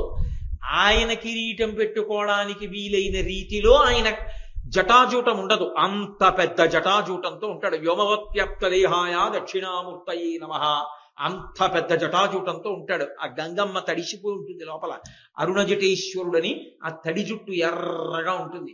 ఆ పెద్ద జుట్టుముడితో ఉంటాడు. జుట్టుముడితో ఉన్నవాడు శివుడే. వ్యుక్తకేశాయచ, బోడిగుండుతో ఉన్న శివుడు అక్కడ ఉన్నాడు. ఎవరా బోడిగుండుతో ఉన్న శివుడు? ఎవరో కాదు, ఆయనే. ఆ పరమశివుడే శంకరాచార్య స్వామి వారిగా వచ్చాడు. శంకరాచార్య స్వామిగా వచ్చిన వాడు శివుడే అని మీరు ఎలా చెప్పగలరు? శివావతారం అని ఎలా నిర్ధారించగలరు? వాయుపురాణం చెప్పింది. వాయుపురాణంలో వ్యాస భగవానుడు చెప్పాడు, చతుర్భిః సహ శిష్యైస్తు శంకరో అవతరిష్యతి అని చెప్పాడు. 4 శిష్యులతో కలిసి పరమశివుడు శంకరాచార్యుల వారిగా ఈ భూమండలం మీదకి వస్తాడు. వచ్చి ఇన్ని సమస్యలకి పరిష్కారం ఆయన చూపిస్తాడు. అందుకే మహానుభావుడైనటువంటి పరమశివుడి దగ్గరికి దేవతలందరూ వెళ్ళారు. ఈ అవ్యవస్థనంతటినీ చెప్పారు, శంకర పరిస్థితి ఇలా ఉంది, మీరు జోక్యం చేసుకోవాలి. మీరు జోక్యం చేసుకుని ఇప్పుడు ఈ అవ్యవస్థనంతటినీ చక్కదిద్దాలి, కాబట్టి మీరు రావలసింది అన్నారు. పరమశివుడు అన్నాడు, నేను వస్తాను. నేను రావడానికి ముందరే కొంతమంది బయలుదేరాలి, నాకన్నా వెనక కొంతమంది రావాలి, నాతో కొంతమంది రావాలి. రామావతారం వచ్చినప్పుడు వానరులుగా దేవతాంశలు ఎలా వచ్చాయో అలా పరమేశ్వరుడు శంకర భగవత్పాదులుగా వస్తున్నప్పుడు మిగిలినటువంటి దేవతాంశలన్నీ కూడా కదిలే. మొట్టమొదట బయటికి వెళ్ళిన వాళ్ళు ఎవరు? కుమారస్వామి వెళ్ళాడు. సుబ్రహ్మణ్యేశ్వరుడు ఏ పరమశివుని యొక్క కుమారుడో ఆయన ముందు వెళ్ళాడు. కుమరిల భట్టు అన్న పేరుతో వెళ్ళాడు. చతుర్ముఖ బ్రహ్మగారు సరస్వతీదేవితో కలిసి కదిలాడు. అందుకే శంకరాచార్యుల వారి కన్నా సురేశ్వరాచార్యుల వారు పెద్దవారు వయస్సులో. ఆయన బయలుదేరి భారతదేశంలోకి వచ్చాడు. భారతదేశంలోకి వచ్చి కర్మ మార్గంలో స్థిరపడ్డాడు, మండనమిశ్రుడు అన్న పేరుతో. ఆయన భార్యగా సరస్వతీదేవే వచ్చింది, సరసవాణి అన్న పేరుతో. ఆవిడే ఉభయ భారతి అని పిలుస్తుంటారు. సరస్వతీదేవి సరసవాణిగా వచ్చింది. తోటకాచార్యుల వారు అగ్నిహోత్రుడు తోటకాచార్యుల వారిగా వచ్చాడు. హస్తామలకాచార్యుల వారు వాయుదేవుడు, శ్రీ మహావిష్ణువు పద్మపాదాచార్యుల వారు. ఇన్ని అంశాలతో ఇంతమంది కదిలేరు. కొంతమంది ముందు కదిలేరు, కొంతమంది వెనక కదిలేరు. పరమశివుడు తాను కూడా కదిలి రావడానికి సిద్ధపడ్డాడు. శంకర భగవత్పాదులుగా శంకరాచార్య స్వామిగా రావడానికి అంగీకరించాడు. అయితే మొట్టమొదట కుమరిల భట్టుని బ్రహ్మగారిని ఈ భూలోకంలోకి మండన మిశ్రుడిగాను వెళ్ళమనడానికి కారణం ఏమిటి? ఎందుకు వెళ్ళమనాలి? వాళ్ళని ముందు వెళ్ళమని అండం ఎందుకు అంటే అందులో ఒక పెద్ద చమత్కారం ఉంది. ఎవరు వచ్చి ప్రార్థన చేశారు శివుడి దగ్గరికి? దేవతలు ప్రార్థన చేశారు. ఏమని ప్రార్థన చేశారు? ధర్మచక్రం ఆగిపోయింది, వేదాన్ని ప్రమాణంగా తీసుకుని అగ్నిహోత్రంలోకి హవిస్సులు ఇవ్వట్లేదు, యజ్ఞయాగాది క్రతువులు ఆగిపోయి యజ్ఞయాగాదులను నిరసించే వాళ్ళు ఎక్కువైపోయారు. వాళ్ళందరూ ఒక పేరు పెట్టుకుని పెద్ద ప్రబలమై భారతదేశం అంతటా వారి వాదన ఎక్కువైంది. కాబట్టి ఇప్పుడు యజ్ఞయాగాది క్రతువులు తరిగితే తప్ప మా ఆకలి తీరదు, దేవతలకి హవిస్సు దొరకదు. కాబట్టి నువ్వు యజ్ఞయాగాదులు మళ్ళీ జరిగేటట్టు చూడు అన్నారు. మొట్టమొదట దేవతల ఆకలో రామచంద్ర అని ఏడుస్తుంటే వాళ్ళకి అన్నం దొరకాలి. అందుకే సుబ్రహ్మణ్యుణ్ణి పిలిచి నువ్వు కుమరిల భట్టుగా వెళ్ళు, బ్రహ్మగారిని పిలిచి నువ్వు మండల మిశ్రుడిగా వెళ్ళన్నారు. సుబ్రహ్మణ్యేశ్వర స్వామి వారు కుమరిల భట్టుగా వచ్చి కర్మ మార్గాన్ని బోధించారు. కర్మ మార్గం జ్ఞాన మార్గానికి వ్యతిరేకం. శంకరాచార్యుల వారు చెప్పే నివృత్తి మార్గానికి కుమరిల భట్టు చెప్పిన కర్మ మార్గం వ్యతిరేకం. మరి వ్యతిరేక మార్గం చెప్పడానికి కుమారస్వామిని ఎందుకు పంపించాడు అంటే దేవతల ఆకలి ముందు తీరాలి. కర్మ మార్గం అంటే జ్ఞానంతో సంబంధం ఉండదు, నివృత్తి మార్గం అన్నానే దాంతో సంబంధం ఉండదు. ఎంతసేపు వేదంలో చెప్పిన కర్మకాండ ఒక్కటే, అదొక్కటే పట్టుకుంటారు వాళ్ళు కర్మవాదులు. ఎలా స్నానం చేయమన్నారో అలా చేయడం, ఏది ఎలా చేయమన్నారో అలా చేయడం, అంతే. జ్ఞానంతో సంబంధం ఉండదు, ఇలా పుణ్యకర్మాచరణం చేస్తూ ఉండడం అంతే, అదొక్కటే. దానివల్ల జ్ఞానం పొందాలి, ఆ మాటకు ఆస్కారం వాళ్ళ దగ్గర ఉండదు. ముందు ఎందుకు అటువంటి మార్గంలో వచ్చాడు కుమరిల భట్టుగా సుబ్రహ్మణ్యేశ్వర స్వామి? అలా వస్తే తప్ప మళ్ళీ వేదాంతర్గతమైన కర్మకాండనంతటినీ సువ్యవస్థితం చేస్తే తప్ప ముందు యజ్ఞయాగాదులు జరగవు. యజ్ఞయాగాదులు జరిగితే తప్ప దేవతలకు అన్నం ఉండదు. దేవతలకు అన్నం పుడితే తప్ప వర్షాలు పడవు. వర్షాలు పడితే తప్ప ముందు ప్రజలు బతకడానికి అవకాశం ఉండదు. అందుకే అవతారమునందు 2 విశేషాలుంటాయి. మొదటిది దయా, రెండవది మాయను వశము చేసుకుని కూడా చేసుకోనట్టు ఉండుట. మీరు చాలా జాగ్రత్తగా పట్టుకోవాల్సి ఉంటుంది 2 విషయాలు. ఒకటి దయ, 2 మాయని వశం చేసుకుని కూడా చేసుకోనట్టు ఉంటారు ఒక్కొక్కసారి. ఎందుకలా అంటే మొట్టమొదటిది దయ. పరమశివుడు బయలుదేరి వస్తున్నాడంటే ఎందుకు వస్తున్నాడు? దయతో వస్తున్నాడు. శ్రీ మహావిష్ణువు రామావతారంగా వచ్చారంటే ఎందుకు వచ్చారు? దయతో వచ్చారు. శ్రీ మహావిష్ణువు కృష్ణావతారంగా వచ్చారంటే ఎందుకు వచ్చారు? దయతో వచ్చారు. అరే పాపం వీళ్ళు పాడైపోతున్నారే, వీళ్ళని మనం రక్షించాలని చెప్పి వచ్చారు. సౌందర్యలహరిలో శంకరాచార్యులు వారు అంటారు, అమ్మవారుట ఎప్పుడు కనుబొమలు ఇలా చిట్లించి ఉంటుంది. ఇలా చిట్లించి ఉంటే భయం కదా మనకి. ఇలా ఉందనుకోండి సంతోషంగా దగ్గరికి వెళ్తాం, ఇలా ఉందనుకోండి కోపంగా ఉంటే కదా ఇలా ముడేస్తారు. మరి ఇలా ఉంటే మనకు భయం ఏదు దగ్గరికి వెళ్ళడానికి. భ్రువౌ భుగ్ని కించిత్ భువన భయభంగ వ్యసనిని అన్నారు శంకరాచార్యులు. ఇలా ఎందుకు ఉంటుందంటేట కోపంతో కాదుట, భువన భయభంగ వ్యసనిని. అరే నా పిల్లలు వీళ్ళందరూ పాడైపోతున్నారు రా, వీళ్ళు ఎలా బాగుపడతారు, వీళ్ళు ఎప్పటికీ మంచి మార్గం తెలుసుకుంటారని అమ్మ ఇలా ఉంటుంది. అంటే ముడి వేయడంలో కోపం కాదు, దయ. మన గురించి తాపత్రయపడుతూ ఉంటుంది. పరమేశ్వరుడు అవతారంగా కిందకి ఎందుకు వస్తాడంటే మన మీద దయతో వస్తాడు. దయతో కిందకొచ్చినటువంటి అవతారంలో ఉన్న పరమేశ్వరుడికి మాయ అధీనమై ఉంటుంది. ఆయన మాయకు వశుడు కాడు. వశుడు కాకపోయినా తాను కూడా వశుడైపోయినట్లు నటిస్తాడు ఒక్కొక్కసారి. ఎందుకో తెలుసా? అలా నటిస్తేనే మనం ఆదర్శంగా తీసుకుంటాం, లేకపోతే తీసుకోం. ఎందుకని అంటే నేను మీతో ఓ మాట చెప్తాను, తొందరగా పట్టేసుకోవడానికి మీకు ఉదాహరణ చెప్తాను. అలా ఒక ఆయన వచ్చి వెనకాతల ఏనుగును ఒక దాన్ని తీసుకొచ్చి, ఏమంటే నేను విశేషమైన వ్యాయామం చేశాను, నేను ఇలా భూమి మీద పడుకుని నా గుండెల మీద ఏనుగు 4 కాళ్ళు వేసి నించుంటుంది, నించుని దిగిపోతుంది, నాకేం అవదన్నాడు. ఏనుగు 4 కాళ్ళతో నించుంటుంది ఆ గుండెల మీద, నిలబెట్టుకుంటావా? నిలబెట్టుకుంటాను, నేను అంత వ్యాయామం చేశాను, అంత సాధన చేశాను. ఏది చూపించు. పడుకున్నాడు. ఏనుగుని పిలిచారు, 4 కాళ్ళతోటి గుండెల మీద ఎక్కింది, దిగిపోయింది. ఇప్పుడు ఆయన గుండెల మీద ఏనుగుని ఎక్కించుకున్నాడని మనం ఎక్కించుకుంటామా? అబ్బో ఆయన ఎంత వ్యాయామం చేశాడండి, ఎంత సాధన చేశాడండి, అందుకు ఏనుగుని ఎక్కించుకున్నాడు, మనం ఎక్కడ ఎక్కించుకుంటామని వదిలేస్తాం. భగవంతుడు కూడా అన్ని వేళలా అవతారంలో మాయకి అతీతంగా ఉన్నాడు అనుకోండి, ఆయన భగవంతుడు కదండి, చెల్లిందంట. ఏనుగు ఎక్కించుకున్న వాడిని వదిలేసినట్టే ఈశ్వరుని కూడా వదిలేస్తాం. అప్పుడు అవతారం పోతుంది, అవతారం యొక్క ప్రయోజనం ఉండదు. అందుకని ఆయన కూడా మాయకి వశపడిపోయినట్టు నటిస్తాడు. నటిస్తే మనకి దగ్గరగా వస్తాడు.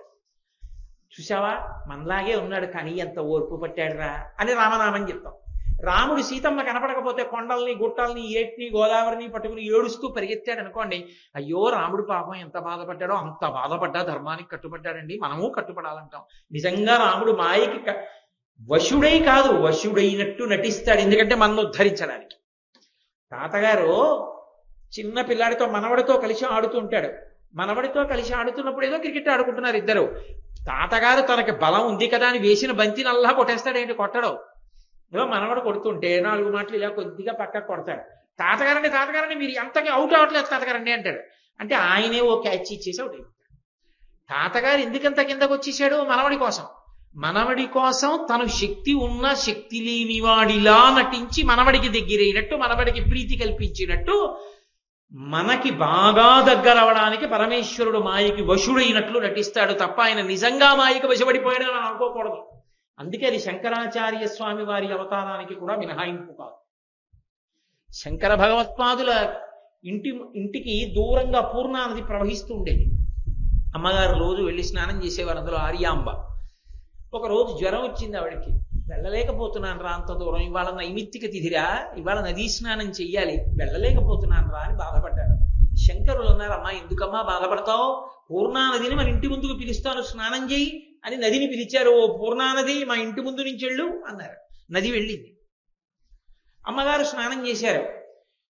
నర్మదా నదికి వరదలు వచ్చాయి, కమండలంలోకి పట్టేశారు. ఆ శంకరాచార్యుల వారు కాశీపట్టణంలో పరమశివుడు శిష్యుల్ని తన ప్రమదగణాల్ని కుక్కలుగా పెట్టుకుని వస్తూ ఉంటే పంచముడు అనుకుని ఏమీ తెలియని వారిలా ఆయన పరమశివుడిని తెలియని వారిలా నటించారు. చేసి మనీషా పంచకం చేశారు. నిజంగా శంకరాచార్యుల వారికి వస్తున్నవాడు శివుడని తెలియదా? తెలిసిపోతే మనీషా పంచకం మనకు ఎలా అందుతుంది? ధర్మసూక్ష్మం ఎలా అందుతుంది? అందదు. మనకి అందించాలంటే ఆయన తెలియని వారిలా ఉండాలి. అంటే మాయకి వశపడని వారయ్యుండి మాయకి వశపడిన వారిలా నటిస్తారు. అది అవతారము యొక్క లక్షణం. ప్రతి అవతారమునందు ఈ లక్షణాలు ఉంటాయి. అలా లేకపోతే మనుష్యులకు దగ్గర కావు అవతారాలు. అప్పుడు ప్రయోజనం ఉండదు అవతారానికి. అవతారము మనుష్యునికి దగ్గరవడానికి ఈ రెండు లక్షణములను సంతరించుకుంటుంది. దయ, మాయకి వశపడినట్లు నటించుట. అందుకని శంకరాచార్యులు వారు ఏం చేశారు? నటించారు. ఎలా నటించారు? కుమరిలో భట్టుగా వెళ్ళమన్నారు సుబ్రహ్మణ్యేశ్వర స్వామిని. ఎందుకని? దేవతలకు ముందు అన్నం దొరకాలి, ప్రజలు కర్మ మార్గంలో యజ్ఞయాగాది క్రతువులు చెయ్యాలి. చేస్తే తప్ప వర్షం పడదు, వర్షం పడితే తప్ప భూమి శాంతిగా ఉండదు. కాబట్టి ఒరే ముందు నువ్వు వెళ్ళి కర్మ మార్గం ప్రచారం చెయ్యి అన్నారు. సుబ్రహ్మణ్యేశ్వర స్వామి వారు వచ్చి కర్మ మార్గ ప్రచారం మొదలెట్టి జ్ఞాన మార్గాన్ని నిరసించారు. శంకరాచార్యులు వారు జ్ఞాన మార్గానికి చెందినవారు. అయినా కూడా ఎందుకు మరి కుమరిని భట్టుగా పంపించారు సుబ్రహ్మణ్యుడు అంటే? దేవతలకు అన్నం కోసం. పైగా ఇప్పుడు ముందు కుమరిల భట్టు వచ్చారు కాబట్టి మళ్ళీ అందరూ వేదం ఎలా చెప్పిందో అలా బ్రతకడం మొదలుపెట్టారు. అప్పుడు నేను ఒక చారిత్రక సత్యం చెప్తున్నాను. బౌద్ధ మతం ఈ దేశాన్ని విడిచిపెట్టి వెళ్ళిపోవడం ప్రారంభమైంది. కుమరిల భట్టు అవతారంలో సుబ్రహ్మణ్యుడు రావడం ప్రారంభం చేసిన తర్వాత ఆయన బోధ చేయడం మొదలెట్టాడు. బ్రహ్మగారు మండన మిశ్రుడిగా వచ్చాడు. మిగిలిన వాళ్ళు ఎవ్వరూ భార్యలతో రాలా. వాయువు భార్యతో రాలా, అగ్ని భార్యతో రాలా. అందుకే తోటకాచార్యులు వారు సన్యాసిగా వచ్చారు. హస్తమాలకాచార్యులు వారు వాయువు, కానీ వాయువు భార్యతో రాలా. ఒక్క బ్రహ్మగారు మాత్రం భార్యతో కలిసి అవతరించాడు సరస్వతీదేవితో. ఎందుకు ఆయన ఒక్కడు భార్యతో రావడం ఎందుకు? శివుడు అలా ఎందుకు ఆజ్ఞాపించాలి అంటే, కర్మాచరణము అన్న మాటకు అర్థం ఏమిటి? ప్రధానంగా కర్మాచరణం అంతా ఏ ఆశ్రమంలో ఉంటుంది? గృహస్థాశ్రమంలో ఉంటుంది.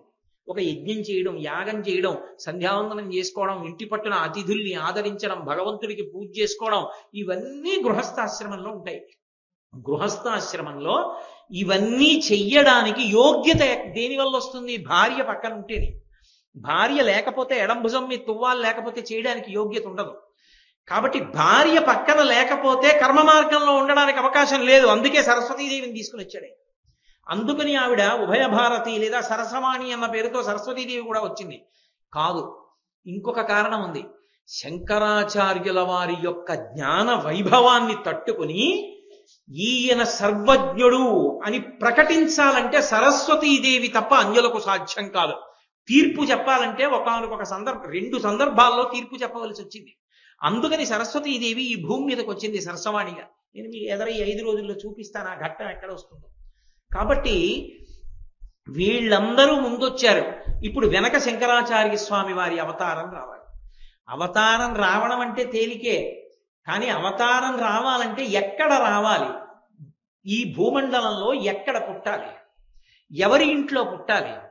ఏ తల్లిదండ్రుల కడుపున పుట్టాలి? తాను ఏ ఆశ్రమంలో ఉండాలి? ఇవి 4 ప్రశ్నలు. తాను బ్రహ్మచారిగా ఉంటే ధర్మాన్ని మళ్ళీ నిలబెట్టగలరా? గృహస్థుగానా, వానప్రస్థుగానా, సన్యాసిగానా? ఎన్ని సంవత్సరాలు ఉండాలి ఈ భూమండలం మీద? ఈ దేశంలో, ఈ భూమండలంలో ఏ ప్రాంతంలో తాను పుట్టాలి? ఏ ఇంట్లో తాను పుట్టాలి? ఏ ఆశ్రమంలో తాను ఉండాలి? ఎన్ని సంవత్సరాలు ఈ భూమండలం మీద ఉండాలి? ఇవి పెద్ద ప్రశ్నలు అవతారానికి. ఈ 4 ప్రశ్నలకి పరిష్కారంగా ఆయన మొట్టమొదట ఎంచుకున్నది ఏది అంటే, నేను అవతార స్వీకారం చేసినప్పుడు కేరళ రాష్ట్రంలో స్వీకరిస్తాను, కేరళ రాష్ట్రంలో పుడతాను. కేరళ రాష్ట్రము అనే పేరు ఎందుకు వచ్చిందంటే కొబ్బరి చెట్లు విపరీతంగా ఉంటాయి కాబట్టి కాదు, సముద్రమునకు పక్కన ఉన్నటువంటి భూభాగము కనుక కేరళ అని పేరు. అటువంటి కేరళ రాష్ట్రంలో పుడతాను అన్నారు. ఏమి కేరళ రాష్ట్రాన్ని ఎందుకు ఎంచుకోవాలి పరమశివుడు శంకరాచార్యుల వారి అవతారంగా రావడానికి అంటే దానికి ఒక కారణం ఉంది. ఈ భూమి అంతా కూడా ఒకానొకప్పుడు పరశురాముడు క్షత్రియ సంహారం చేసి తాను పొందాడు. 21 మార్లు భూమి అంతటినీ పర్యటించి ఏవో 1-2 వంశాలు, రామచంద్రమూర్తి పుట్టిన ఇక్ష్వాకు వంశం లాంటి వంశాన్ని తప్ప మిగిలిన వంశాలన్నీ అంతరించిపోయి అందరినీ చంపేశాడు తన గండ్రగొడ్డలతో. తండ్రిని ఆ కార్తవీర్యార్జునుడు సంహరించాడన్న క్రోధాన్ని కడుపులో పెట్టుకుని సంహారం చేశాడు. 21 మార్లు తిరిగి క్షత్రియులందరినీ సంహరించిన తర్వాత సమస్త భూభాగము తనదైపోయింది. ఇంత భూభాగము తనదైపోయిన తర్వాత చాలా బాధపడ్డాడు. పుట్టినది బ్రాహ్మణుడిగా పుట్టాను, చేసినది క్షత్రియ సంహారం చేశాను, ఏకంగా శమంతక పంచకాన్ని నిర్మించా, ఈ నెత్తుటితో 5 సరోవరాలు పెట్టాడు హిమాలయ పర్వతాల మీద. మీరు అరణ్య పర్వంలో విన్నారు, అవి పవిత్ర జలాలయ్యాయి ఆయన ప్రార్థనకి తర్వాతి కాలంలో. ఇంత సంహార ప్రక్రియ చేశాను బ్రాహ్మణుడనయ్యుండి, కాబట్టి ఇప్పుడు ప్రాయశ్చిత్తంగా ఈ భూమినంతటినీ దానం చేసేస్తానన్నాడు. ఈ భూమినంతటినీ దానం చెయ్యాలి అంటే దానం పట్టుకోవడానికి యోగ్యుడు దొరకాలి. ఎవడికి పడితే వాడికి ఏది పడితే దానం చేయకూడదు. ధర్మశాస్త్రం తెలిసి అది ఆయనకి యుక్తమైతే, అది ఆయనకి చెందినదై ఉండవచ్చు అన్న సమర్థుడికి మాత్రమే దానం చెయ్యాలి తప్ప ఏది పడితే అది ఎవరికి పడితే వాళ్ళకి దానం చేయకూడదు. ఇంత భూమిని, సమస్త భూభాగాన్ని దానం పుచ్చుకోవాలంటే ఎవరు పుచ్చుకోవాలి? ఈ భూమండలం మీద ఉన్న సమస్త ప్రాణులకు తండ్రి ఒక్కడే. రాక్షసులు కానివ్వండి, క్రిమికీటకాలు కానివ్వండి, పాములు కానివ్వండి, తేళ్లు జెర్రిలు దగ్గర నుంచి సమస్త ప్రాణులకు తండ్రి ఒక్కడే, కశ్యప ప్రజాపతి. ప్రజాపతులు ఎందరో ఉన్నారు, కానీ పేరు పక్కన ప్రజాపతి అని పెట్టి పిలవం. ఒక్క కశ్యపుణ్ణి మాత్రం కశ్యప ప్రజాపతి అంటాం. ఎందుకని ఆ గౌరవం ఇచ్చారంటే, ప్రజాపతి శబ్దం ఎందుకు కలిపారంటే ఆయనకి పేరులో కలిపి పిలుస్తారు. ఇంతమందికి ఆయన తండ్రి. దితి అదితి వలననే వచ్చింది సంతానం అంతా, అలాగే మిగిలిన వారి వల్ల వచ్చింది. అటువంటి కశ్యప ప్రజాపతికి ఇవ్వాలి భూమి, ఇంతమందిని పోషించుకుంటాడు అని కశ్యప ప్రజాపతిని పిలిచి భూమిని దానం చేశాడు. ఆ దానం పుచ్చేసుకుని కశ్యప ప్రజాపతి అన్నాడు, ఈ భూమినంతా నాకు దానం చేసేశావు, ఈ భూమిని నాకు దానం చేసిన తర్వాతకి నీది కాదు. నీవు దానము చేసేసి నీది కాని దాని మీద నువ్వు ఉంటే నువ్వు దానం ఇచ్చింది మళ్ళీ నువ్వు అనుభవించినట్టు. నాకు మీరు పంచలచాపు ఇచ్చేసి, అయ్యో పెద్ద అంచండి మేము చూడలేదు మళ్ళీ ఇచ్చేయండి, ఆదివారం మేము కట్టుకుంటాం, సోమవారం మీరు కట్టుకోండి అన్నారు అనుకోండి, దానం అవుతుందా? అవదు. ఇచ్చేయడం అంటే ఇచ్చేయడమే, ఇక మీరు అనుభవించకూడదు. ఇదం నమమా, ఇది నాది కాదని ఇచ్చేయాలి. మరి భూమినంతా నాకు ఇచ్చేస్తే మళ్ళీ నువ్వు దీని మీద ఎలా ఉంటావు? ఉండడానికి వీల్లేదు, వెళ్ళిపోమన్నారు. ఎక్కడికి వెళ్ళిపోవాలి పరశురాముడు అంటే? మరి ఎందుకన్నాడండి కశ్యప ప్రజాపతి అలా? పరశురాముణ్ణి అలా అంటే ఈ దేశానికి ఒక మహోపకారం జరుగుతుంది, అది తెలుసు కశ్యప ప్రజాపతి, అందుకన్నాడు. ఇప్పుడు పరశురాముడు ఏం చేశాడంటే, ఈ భూమి యొక్క చిట్ట చివర ఎక్కడుందో చూశాడు. హద్దు సముద్రం కదా, పక్కన సముద్రం ఉండాలి. పక్కన సముద్రం ఉన్న వరకు వెళ్ళాడు. వెళ్ళి కేరళ రాష్ట్రం లేదప్పుడు, యువతలకి సముద్రం ఉంది, అక్కడ నిలబడి సహ్యాద్రి పర్వతం మీద నిలబడ్డాడు. నిలబడి సముద్రుడి వంక చూశాడు. చూసి, ఓ సముద్రుడా, నాకు ఇప్పుడు భూమి లేదు నిలబడడానికి, కశ్యప ప్రజాపతి వెళ్ళిపోమన్నాడు, అందుకని నీలో ఉన్న కొంత భూమిని నాకి నువ్వు వెనక్కి జరగన్నాడు. ఆ భూమి తన దానం చేసిన భూమిలో లేదుగా, అందుకని కొంత భూమిని విడిచిపెట్టి వెనక్కి వెళ్ళన్నాడు. అసలే పరశురాముడు ఆయన అనుకున్నంత వదలలేదనుకోండి మళ్ళీ గండ్రగొడ్డలు తీస్తాడు, ఎక్కువ వదిలేడు అనుకోండి అంతెందుకని గండ్రగొడ్డలు తీస్తాడు. అందుకని ఆయన అన్నాడు భయపడి, నేను ఇవ్వడం కాదు, నువ్వే నీ చేతిలో ఉన్న గండ్రగొడ్డల్ని విసురు, అది ఎక్కడ పడితే అక్కడ వరకు నేను వెనక్కి వెళ్ళిపోతానన్నాడు. సరేనని సహ్యాద్రి పర్వతం మీద నిలబడి పరశురాముడు విసిరాడు గండ్రగొడ్డల్ని. అది సముద్రంలో ఎక్కడ తగిలి కెరటం పైకి లేచిందో అక్కడి వరకు సముద్రుడు వెనక్కి వెళ్ళిపోయాడు. వెళ్ళిపోతే భూభాగం బయటికి వచ్చింది, దాన్ని పరశురామ క్షేత్రము అంటారు. అవన్నీ పరశురామ క్షేత్రాలు. ఇప్పుడు మనం చూస్తున్నటువంటి క్షేత్రాలు ఉన్నాయే, మూకాంబిక, ఆ క్షేత్రాలు ఉన్నటువంటి భూభాగములన్నీ పరశురాముడు సముద్రంలోంచి పైకి తీసుకొచ్చాడు. ఆ భూభాగములన్నే కేరళ రాష్ట్రం. కేరళ రాష్ట్రం సముద్రాంతర్గతమైన భూమి. అది తరువాత బయటికి వచ్చింది. అందుకే కొబ్బరి తోటలు ఎక్కువ ఇప్పటికీ. అటువంటి భూభాగమునందు పరశురాముడు ఉన్నాడు. బ్రాహ్మణుడు ఒక్కడు ఉంటే కార్యం నడవదు. బ్రాహ్మణుడికి పక్కన ఎవరో ఒకడు ఉండాలి సాయం. ఒకడు లేకపోతే కూర్చున్నవాడు అస్తమానం లేచిపోకూడదు. ఎవరో కావాలనుకోండి పక్కన అందించేవాడు ఉండాలి. అందుకని ఎవరో ఒకరు ఉండాలి. బ్రాహ్మణులు లేకపోతే వేదం ఎలా నడుస్తుంది? హోమాలు ఎక్కడి నుంచి నడుస్తాయి? ఎందుకు ఆ భూభాగం అంతా ఆయనకప్పుడు? అందుకని బ్రాహ్మణుల్ని తీసుకురావాలి. సరే తీసుకొచ్చాడు. మన ఆంధ్రదేశం నుంచి కూడా వెళ్ళారు బ్రాహ్మణులు. తీసుకువెళ్ళి ఏం చేశాడంటే, వీడు మళ్ళీ వెళ్ళిపోతారేమో, అబ్బాయి ఇక్కడ ఎవడుంటాడు లేని, అప్పటికి తడితడిగా ఉంది భూమి కొంత సముద్రంలోంచి బయటికి రావడంలో, తిరిగి వెళ్ళిపోతారేమోనని వెళ్లకుండా ఉండడానికి ఆచారకాండ మార్చాడు కొంత. అప్పుడు మధ్యశిఖా సంప్రదాయం వచ్చింది. సాధారణంగా శిఖ అంటే ఇక్కడ ఉంటుంది పిలక. ఆయన ఏం చేశాడంటే, ఇక్కడ కాదు పిలక మీరు ఇక్కడ పెట్టుకోవాలన్నాడు. అందుకే మీరు ఇప్పటికీ కేరళ రాష్ట్రానికి వెళితే నంబూద్రి బ్రాహ్మణులు మధ్యశిఖ పెట్టుకుంటారు, ఇక్కడ పెట్టుకుంటారు. శంకరాచార్యులు వారి తండ్రి గారిది మధ్యశిఖా సంప్రదాయం, ఇక్కడ పెట్టుకున్నారు. శంకరాచార్యుల వారు ఆత్రేయ గోత్రీకులు, ఆత్రేయ గోత్రంలో పుట్టారు. కాబట్టి శివగురువు వారి తండ్రి గారు. అటువంటి మహానుభావుడు.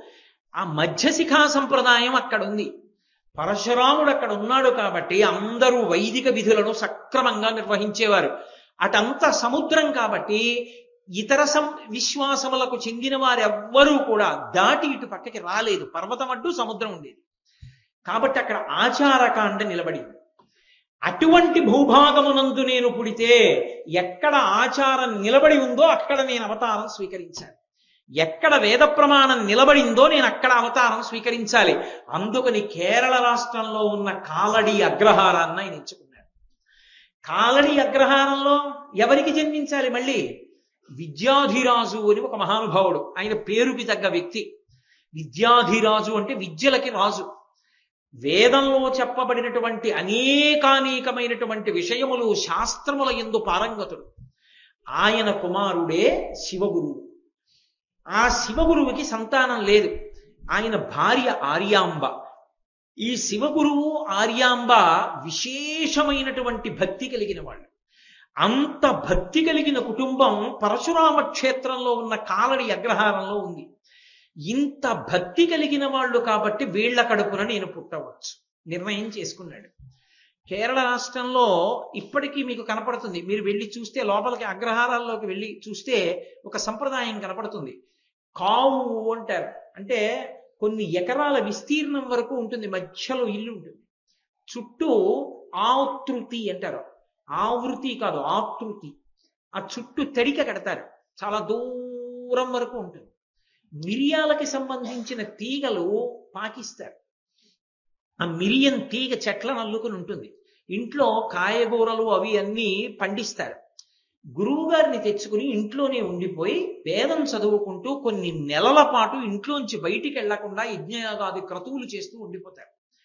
ఒకవేళ బియ్యం లేకపోతే మాత్రం ఆ మిరియాలు ఇచ్చి బియ్యం ముచ్చుకుంటుంది ఇలా.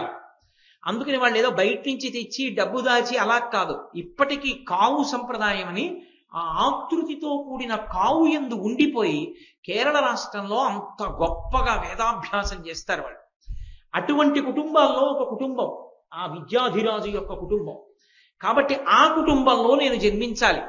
ఆ శివగురువుకి ఆర్యాంబకి సంతానం లేదు. వాళ్ళకి సంతానం లేకపోతే సంతానం మాకు కలగలేదు, ఇంత భక్తితో ఉన్నాం, భగవంతుణ్ణి ఆరాధించాం అని వాళ్ళు భగవంతుణ్ణి విడిచిపెట్టిన వాళ్ళు కాదు, ఇంకా బాగా భగవంతుని యొక్క కాళ్ళు పట్టుకున్న వాళ్ళు. కాలడి అగ్రహారానికి త్రిచూర్ చాలా దగ్గరగా ఉంటుంది. త్రిచూర్ గురువాయూర్ చాలా దగ్గర క్షేత్రాలు. త్రిచూర్ స్టేషన్లో దిగి గురువాయూర్ పెడతాం. త్రిచూర్కి ఓ 30 కిలోమీటర్ల దూరం ఉంటుందేమో కాలడి అగ్రహారం ఉంటుంది. కాలడి అగ్రహారంలో ఉన్నారు కాబట్టి శివగురువు ఆర్యాంబకి త్రిచూర్ యొక్క వైభవం బాగా తెలుసు.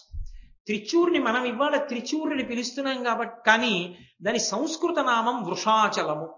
దాని పేరు వృషాచలం. ఎందుచేత? అది ఊరు మధ్యలో ఉన్న ఒక కొండ మీద ఉంటుంది. ఆ కొండయే నందీశ్వరుడు. నంది వృషభాకృతిని పొందింది, అక్కడ ధర్మాకృతిని పొందింది. అందుకే మీరు ఆ ఊర్లో వెళుతుంటే మధ్యలో ఎత్తైన కొండ మీద ఉంటాడు శివుడు. చిత్రం ఏమిటంటే ఆ ఊళ్ళో ఉన్నటువంటి ఆ వృషాచలము అనబడేటటువంటి క్షేత్రంలో ఉన్నటువంటి పరమేశ్వరుడు ఎన్నడూ కూడా ఉత్సవమూర్తి కూడా బయటికి రాదు. ఆ దేవాలయంలోంచి ఊరిరిగింపు అన్న పేరుతో పరమశివుని యొక్క ఉత్సవమూర్తి ఎన్నడూ బయటికి రాదు. ఒక్క మహాశివరాత్రి ఉత్సవం ఒకటే గొప్పగా జరుగుతుంది. ఇంకా ఆశ్చర్యం ఏమిటో తెలుసా? త్రిచూరులో ఏనుగుల పందాలు వేస్తారు. ఏనుగులతో పందాలు జరుగుతాయి. అది కూడా ఎలా? త్రిచూరికి చుట్టుపక్కల ఉన్న క్షేత్రాల్లో ఉన్న అన్ని దేవాలయాల్లో ఉన్న అమ్మవారి యొక్క ఉత్సవమూర్తుల్ని ఏనుగులు ఎక్కిస్తారు. ఈ ఏనుగులన్నీ కలిసి ఒక ప్రత్యేకమైన తిథి నాడు త్రిచూరు వస్తాయి. వచ్చి ఇవన్నీ దేవాలయంలోకి ఎడతాయి. వెళ్ళి వృషాచలేశ్వరుడికి ప్రదక్షిణం చేస్తాయి. ఆ ప్రదక్షిణం చేసినప్పుడు కుటుంబ మంటపము అని ఒక మంటపం, ఆ త్రిచూరులో వృషాచలేశ్వరుడి దేవస్థానంలోనే రామనారాయణుడు అన్న పేరుతో శివకేశవ అభేదమైన మూర్తి, రామచంద్రమూర్తి, వాళ్ళిద్దరి దేవాలయాలు ఉన్నాయి. ఇప్పటికీ కేరళలో ఆ మంటపం మనం ముఖ మంటపము అంటాం, వాళ్ళు దాన్ని కుటుంబ మంటపము అని పిలుస్తారు. అక్కడ నృత్యము లేకపోతే శాస్త్ర చర్చ, భగవత్ సంబంధమైనటువంటి వేదపారాయణ అవన్నీ జరుగుతాయి. త్రిచూరులో జరిగినంతగా ఎక్కడా జరగవు, అన్ని జరుగుతుంటాయి ఆ మంటపంలో. ఈ చుట్టుపక్కల ఉన్న క్షేత్రాల్లో ఉన్న దేవతలందరినీ ఏనుగుల మీద కూర్చోపెట్టి ఈ ఏనుగులన్నీ దేవాలయంలో కడతాయి. పరమేశ్వరుడికి ప్రదక్షిణం చేస్తాయి. వృషాచలేశ్వరుడికి ప్రదక్షిణం చేసి బయటికి వచ్చేస్తాయి. బయటికి వచ్చి వాటిని ఒక వరుస క్రమంలో నించోపెడతారు. నించోపెట్టి పందెం కడతారు. అంటే ఈ ఏనుగులన్నీ పరిగెత్తాలి. అమ్మవారి మూర్తులు భ్రంశం కాకుండా పైన కూర్చున్న అర్చకుడితో కలిపి పరిగెడతాయి ఏనుగులు. ఆ పరిగెడితే ఏనుగుల పందాలు చూసి తీరాలి. ఆ త్రిచూరులో అవి కొన్ని మైళ్ళ దూరం అలా పరిగెడతాయి. ఏ ఏనుగు ముందెళ్ళిందో ఆ ఏనుగు ఆ అమ్మవారు ఆ సంవత్సరంలో చాలా విశేషం.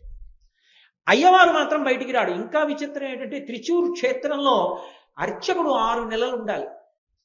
6 నెలలు పనిచేసే అర్చకుడు ఒకసారి దేవాలయంలోకి వెళ్ళేటప్పుడు చక్రవర్తిని ఎలా తీసుకెడతారో అలా తీసుకెడతారు మంగళ వాయిద్యాలతో. ఒకసారి గుళ్ళోకి వెడితే ఇక 6 నెలలు బయటికి రాకూడదు.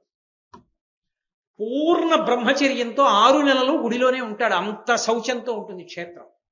6 నెలలు దేవాలయంలోనే. 6 నెలల తర్వాత మళ్ళీ మేళతాళాలతో ఇంటికి తీసుకెడతారు. 2వ అర్చకుడు మేళతాళాలతో గుళ్ళో పెడతాడు. మళ్ళీ ఆయన గుళ్ళోనే ఉంటాడు. అటువంటి క్షేత్రంలో పరమశివలింగానికి ఆవు నీతితో అభిషేకం చేస్తారు. ఆ ఆవు నెయ్యి నేను పట్టుకొచ్చానంటే తీసుకోరు వాళ్ళు, వాళ్లే చేస్తారు నెయ్యి. చేసినటువంటి నెయ్యికి మనం ద్రవ్యం ఇస్తే మనని ముట్టుకోనివ్వరు, బ్రాహ్మణులే తీసుకెడతారు. దాదాపు ఒక 500 సంవత్సరాల క్రితం అభిషేకం చేసినటువంటి నెయ్యి శివలింగం మీద పేరుకుపోయి ఉంటుంది గడ్డ కట్టి. చిత్రం ఏంటంటే చుట్టూ గుత్తి దీపాలు వెలుగుతూ ఉంటాయి, చాలా దగ్గరగా వెలుగుతుంటాయి గుత్తి దీపాలు. అంతరాలయంలో వేడి ఎంత వేడిగా ఉంటుందో, కానీ గడ్డ కట్టిన నెయ్యి ఇంత చుక్క కరగదు. ప్రసాదం తీసుకొచ్చి ఇస్తారు, ఆకులో పెట్టిస్తారు, గడ్డ కట్టి ఉంటుంది. మీరు అర్చకుడి చేతిలోంచి తీసుకుని ఇలా పట్టుకోగానే కరిగిపోతుంది. శివలింగం మీద ఉన్నంత కాలం కరగదు.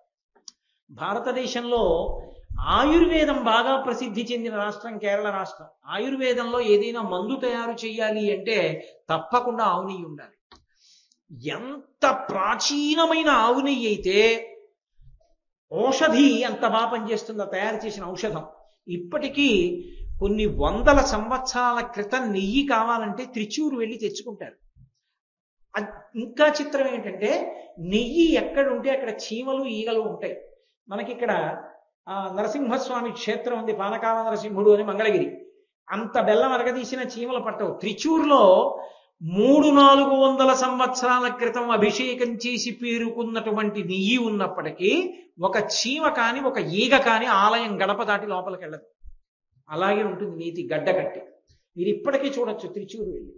అంత గొప్ప క్షేత్రం. ఆ క్షేత్రానికి వెళితే సమస్త దోషములు తొలగిపోతాయి. అంత గొప్ప క్షేత్రం.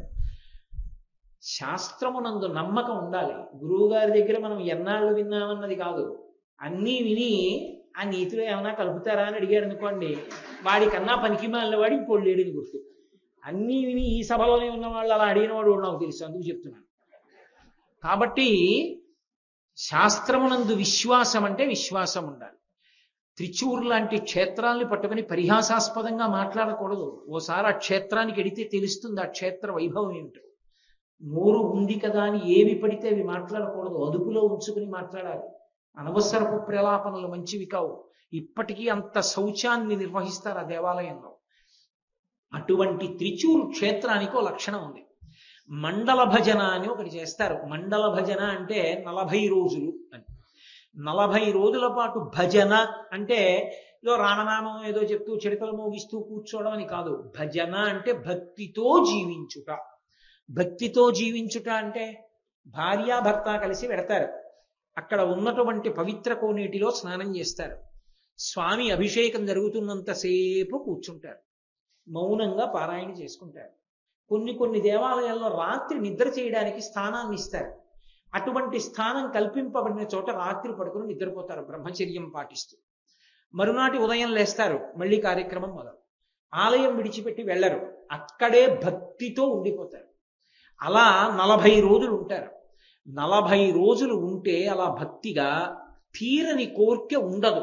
ఈశ్వరుడు అనుగ్రహించేస్తాడు త్రిచూరు. అంత గొప్ప క్షేత్రం త్రిచూరు. కాబట్టి ఆ త్రిచూర్కి 30 మైళ్ళ దూరంలో ఉంది కాలడి. ఈ కాలడిలో ఉన్నారు శివగురువు, ఆర్యాంబ. వీళ్ళిద్దరికీ సంతానం లేరు. సంతానం లేకపోయినా వాళ్ళకి పరమేశ్వరుడి మీద అంత విశ్వాసం, వేదం మీద అంత విశ్వాసం. ఎక్కడిది? పైన విద్యాధిరాజు ఉన్నాడు తండ్రి, ఆయనకంత నమ్మకం. తండ్రి అన్నాడు, సంతానం లేరని బెంగపెట్టుకుంటావు ఎందుకురా, పక్కనే ఉంది కదా త్రిచూర్, భజన చేయండి దంపతులు ఇద్దరు అన్నాడు. ఇద్దరూ కలిసి వెళ్ళారు. ఓ చమత్కారం జరిగింది. 40 రోజులు అయిపోయింది. పరమేశ్వరుడు కనపడలేదు. స్వప్న సాక్షాత్కారం ఇస్తూ ఉంటాడు అక్కడ, లేదా కూరికి తీరిపోతుంది. రెండూ జరగలేదు. వాళ్ళు బాధపడ్డారు. శివగురువు వెళ్ళి ఆర్యాంబతో ఒక మాట అన్నాడు. ఆర్యాంబ, ఇన్నాళ్ళు ఇక్కడ నేను భజన చేశాను, నువ్వు చేశావు, ఇంత కష్టపడ్డాం, శివానుగ్రహం కలగలేదు, భగవంతుడు ఉన్నాడంటావా అన్నాడు. అంటే ఆర్యాంబంది, నో దేవతాను జడిమా జడిమా మనుష్యే అన్నాడు. దేవతలను నింద చెయ్యవద్దు. మనమే భక్తిలో ఏదో లోపం చేశాం ఇక్కడ. మనం భక్తిగా ఉంటే ఈశ్వరుడు అనుగ్రహించకపోవడం ఉండదు. మనం భక్తిగా లేవు కాబట్టి ఈశ్వరుడు అనుగ్రహించలేదు. మన యందే ఏదో పొరపాటు ఉంది. మరింత దృఢదీక్షతో ఈశ్వరుణ్ణి ఆరాధన చేద్దాం అన్నాడు. తప్పకుండా అలాగే ఆరాధన చేద్దాం. అది శ్రద్ధ అని పిలుస్తారు.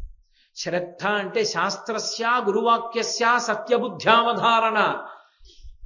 సా శ్రద్ధ కదితా సిద్భి యా వస్తూపలభ్యతే అంటారు శంకరాచార్యుల వారు భాష్యం చేస్తూ. శ్రద్ధ అంటే గురువు గారు చెప్పిన మాట మీద, శాస్త్రం మీద విశేషమైనటువంటి నమ్మకం ఉండడం. ఈ రెండిటి యందు నమ్మకంతో ఎవడు నిలబడతాడో అటువంటి వాడు శ్రద్ధతో ఉన్నాడు అని చెప్తారు. వాడికి దొరకనిది, వాడికి తీరనిది కోరిక ఉండదు. కాబట్టి యయా వస్తూపలభ్యతే, వాళ్ళ కోరికలన్నీ తీరుతాయి. కాబట్టి ఆ తల్లిని శ్రద్ధ. భర్తని ఆమె ఉపాసనా మార్గాన్ని ఆమె దిద్దింది. నో దేవతాను జడిమా జడిమా మనుష్యే. మన యందు దోషం ఉందేమో, దేవతలలో లేదు, శాస్త్రంలో లేదు, దేవాలయంలో లేదు. ఇంకా భక్తిగా ఉందాం. అంతటి యోగ్యత లేకపోతే పరమేశ్వరుడు ఎలా పుడతాడండి ఆ కడుపున? అంతటి దృఢదీక్ష ఉన్నవాళ్ళో కాదో ప్రపంచానికి తెలియద్దు. అందుకు కదూ ఆర్యాంబ చరిత్ర ప్రపంచం అంతా తెలిసింది. మహానుభావులు శృంగగిరి పీఠాధిపత్యం వహించినటువంటి సచ్చిదానంద శివాభినవ నరసింహభారతి స్వామి వారు ట్రావెన్కోర్ ఎస్టేట్ లో కాలడి అగ్రహారంలో శంకరాచార్యుల వారు పుట్టిన ప్రదేశం. శారద ఆయన యొక్క తల్లిగారైనటువంటి ఆర్యాంబ గారు శరీరం విడిచిపెడితే శంకరాచార్యుల వారు ఎక్కడ ఆమెని భూస్థాపితం చేశారు, ఎక్కడ దహనం చేశారో ఆ ప్రదేశాన్ని కూడా ధ్యానంలో కనిపెట్టి ట్రావెన్కోర్ ఎస్టేట్ జమీందారు గారి అనుమతి తీసుకుని వెతికిస్తే ఇల్లు బయటపడింది. ఇప్పటికీ కాలడి వెడితే మీకు శృంగేరి నిర్వహణలో ఉంది. శంకరాచార్యుల వారు పుట్టిన గది కూడా ఉంది ఇప్పటికీ. అక్కడ మూర్తిని పెట్టి దీపం వెలిగించుతారు. ఆర్యాంబ సమాధి అక్కడే కనపడుతుంది. సచ్చిదానంద శివాభినవ నరసింహభారతి స్వామి వారు కాలడి వెడితే దానికి ప్రతిష్ఠ చేయడం కోసమని అక్కడికి వెళ్ళిన తర్వాత తెల్లటి బట్ట కట్టుకుని ఒక విధవరాలు కనపడింది. అమంగళ దర్శనం, నాకు విధవ కనపడింది ఏమిటని తలస్నానం చేసి వచ్చారు. మళ్ళీ కనపడింది. ఇదేమిటి నాకు విధవ కనపడుతోంది, బహుశా నా అవతారం పరిసమాప్తం అవుతోంది అనుకున్నాడు. ఆ కనపడింది ఎవరో కారు, ఆర్యాంబ. కాలడి వచ్చి నా కొడుకు పుట్టిన ప్రదేశాన్ని కనిపెట్టామని ఆర్యాంబ తల్లి దర్శనమిచ్చింది. అంత గొప్ప భూమి కాలడి. అటువంటి కాలడి పూర్ణానది ప్రవహించేటటువంటి పరీవాహక ప్రాంతం. అక్కడ జన్మించాలని నిర్ణయం తీసుకున్నారు ఆయన. అటువంటి పుణ్య దంపతులు. వాళ్ళకి ఆ యోగ్యత లేకపోతే ఎలా? అందుకే మీరు చూడండి చమత్కారం. శంకరాచార్యుల వారు శివగురువు ఆర్యాంబ కడుపున పుట్టిన శివగురువు ఉపనయనం కూడా చేయలే. శంకరాచార్యుల వారికి ముందే వెళ్ళిపోయాడు, శరీరం వదిలిపెట్టేశాడు ఆయన. ఆర్యాంబ జీవించి ఉంది. సన్యాసం తీసుకోవద్దురా, నీకు పెళ్లి చేస్తానంది. అమ్మా నీ శరీరం పడిపోయేటప్పుడు నేను వస్తానమ్మా అని మాటిచ్చారు ఆకృత సన్యాసం తీసుకుని. ఆర్యాంబ గారు శరీరం విడిచిపెడుతుంటే వచ్చారు శంకరాచార్యుల వారు. రావడం కాదు, అమ్మగారికి శివపార్షదుల్ని పిలిచారు, విష్ణు పార్షదుల్ని పిలిచారు. అమ్మ విష్ణు పార్షదుల్ని చూసి సంతోషించింది, వైకుంఠానికి వెళ్ళిపోయింది. అమ్మని వైకుంఠానికి పంపించి అమ్మ శరీరాన్ని పైకెత్తి తీసుకెళ్లి లేత అరిటాకుల్లో పడుకోబెట్టి అగ్నిహోత్రుడిని ప్రార్థన చేసి శరీరానికి సంస్కారం చేశారు. అమ్మ పొందినంత అదృష్టం తండ్రి పొందల. అదేమిటంటే అవతారం ఇద్దరికి కడుపున పుట్టింది కదా, మరి ఆర్యాంబ చేసుకున్న పుణ్యం శివగురువుకి ఎందుకు దక్కలా? గత జన్మలలో ఎవరు చేసుకున్న పుణ్యం వరకే వారికి అనుభవం, అంతే. ఆర్యాంబ పొందినంత అదృష్టాన్ని శివగురువు పొందలేకపోయారు నిజానికి. కాబట్టి అక్కడ పుట్టాలనుకున్నారు. కారణం ఆ దంపతులకు ధర్మం మీద ఉన్న అనురక్తి అటువంటి. నువ్వు వెళ్ళి కూర్చోవడం కాదు. మాకు పిల్లలు పుట్టలేదండి, ఏం చేయమంటారండి అంటే, బలానా క్షేత్రానికి అడవా అంటే వెళ్ళి సెల్ ఫోన్ మాట్లాడుకున్న వాడికి పిల్లలు ఎందుకు పుడతారు? వెళ్ళి భక్తితో ఉన్నవాడికి పిల్లలు పుడతారు. కానీ ఎక్కడికి వెళ్ళి ఏం చెయ్యాలో అది చెయ్యాలి, అంతేకాని అది అగ్గిపెట్టి కాదు. అగ్గిపెట్టికేసి పుల్ల రాస్తే జ్వాల రావడానికి. అది క్షేత్రం. నువ్వు భక్తిగా ఉంటే ఈశ్వరుడు అనుగ్రహిస్తాడు తప్ప కేవలం దర్శనాలకి ఫలితాలు వచ్చేయవు. ఈశ్వర ప్రీతి కొరకు నువ్వు అలా ప్రవర్తించవలసి ఉంటుంది, ఆ శ్రద్ధతో ప్రవర్తించవలసి ఉంటుంది. అందుకే పరమ సంతోషాన్ని పొందాడు పరమేశ్వరుడు. ఒకేసారి స్వప్నంలో దర్శనమిచ్చాడు శివగురువుకి ఆర్యాంబకి. దర్శనమిచ్చి మహానుభావుడు అన్నాడు, మీ ఇద్దరూ నా గురించి ఈ త్రిచూర్ క్షేత్రానికి వచ్చి భజన చేశారు మండల కాలం, కాబట్టి నేను రావాలనుకుంటున్నాను, అవతారంగా వస్తాను. మీ కడుపున 100 దీర్ఘాయుష్మంతులైన కొడుకులు మూర్ఖులు కావాలా? సర్వజ్ఞుడైనటువంటి వాడు, సకల శాస్త్ర పారంగతుడైన వాడు నేనే అవతారంగా వస్తే నేను కావాలా? ఏం కావాలని అడిగాడు. శివగురు అన్నాడు, అయ్యా సంతానం అన్నది నాకొక్కడికే కాదుగా, నా భార్యకు కూడా. మా ఆవిడ్ని అడిగి చెప్తానన్నాడు. ఆవిడంది మా ఆయన్ని అడిగి చెప్తానని. ఇద్దరూ నిద్ర లేచి ఒకరిని కలుసుకోవడానికి ఒకరు వస్తున్నారు. ఇద్దరు ఒకరినొకరు చూసుకుని ఏం వస్తున్నావు అంటే ఏం వస్తున్నావు అన్నారు. నాకు ఇలా కనపడ్డాడు శివుడు, ఇలా అడిగాడంటే నాకు అలాగే కనపడి అలా అడిగాడని. ఏమని అడుగుదాం అన్నారు. వెంటనే దంపతులు ఇద్దరి నోటి వెంట ఒకటే మాట వచ్చింది, బిడ్డలు లేని మనకి బిడ్డలనివ్వగలిగిన పరమేశ్వరుడికి ఎవరు బిడ్డగా ఉంటే తరిస్తామో తెలియదా? మనం చెప్పాలా పరమేశ్వరుడికి ఫలానా వాడు బిడ్డగా ఉండాలని? ఎవరు బిడ్డగా వస్తే మేం తరిస్తామో వాడిని బిడ్డగా ఇమ్మని వదిలిపెట్టేద్దాం. అది ఆ దంపతుల పుణ్యం. అది లోకానికి తెలియచేయద్దు, అందుకు స్వప్నంలో దర్శనమిచ్చాడు. వాళ్ళ దృఢదీక్షని తెలియచేయడానికి. కొన్ని ఎందుకు చేస్తారంటే లోకానికి మర్యాద నేర్పడం కోసం, ఆ దంపతుల యొక్క గొప్పతనాన్ని చూపించడం కోసం. సరే, ఆ క్షేత్రాన్ని విడిచిపెట్టారు, పరమేశ్వరుడికి నమస్కరించారు, ఇంటికి వెళ్ళారు. ఆర్యాంబ నీళ్లు పోసుకుంది. ఆమె గర్భిణి అయింది, ఎంతో సంతోషంగా ఉన్నారు. వైశాఖ మాస శుక్లపక్ష పంచమి వచ్చింది. వైశాఖ మాస శుక్లపక్ష పంచమి నాడు మహానుభావుడైనటువంటి పరమశివుడు శంకర భగవత్పాదులుగా ఆవిర్భవించారు.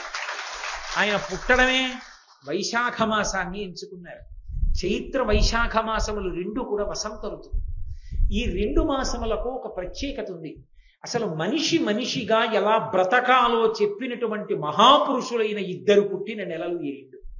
ఒకటి చైత్రమాసంలో వచ్చిన వాడు రామచంద్ర ప్రభు.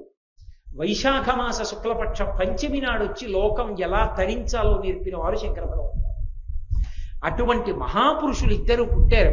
సంస్కృతంలో చైత్రమాసాన్ని మధుమాసం అంటారు, వైశాఖ మాసాన్ని మాధవ మాసం అంటారు.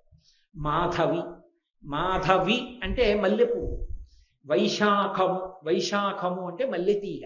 ఎందుకు అంటే విశాఖ, తీగ కొమ్మలు లేనిది తీగగా ఉన్నది లత, మాధవీలత అంటే మల్లెతీగ. వైశాఖ మాసంలో శంకరాచార్యులు వారు పుట్టారంటే వైశాఖానికి మారు పేరే మాధవీలత. కాబట్టి మల్లెపువ్వు దేనికి ప్రసిద్ధి? మల్లెపువ్వు సంధ్యారంభ విజృంభితం. శంకరులే చేశారు స్తోత్రం శివానంద లహరి. అన్ని పువ్వులు పొద్దున్న విచ్చుకుంటే సాయంకాలానికి విచ్చుకుంటుంది మల్లెపువ్వు.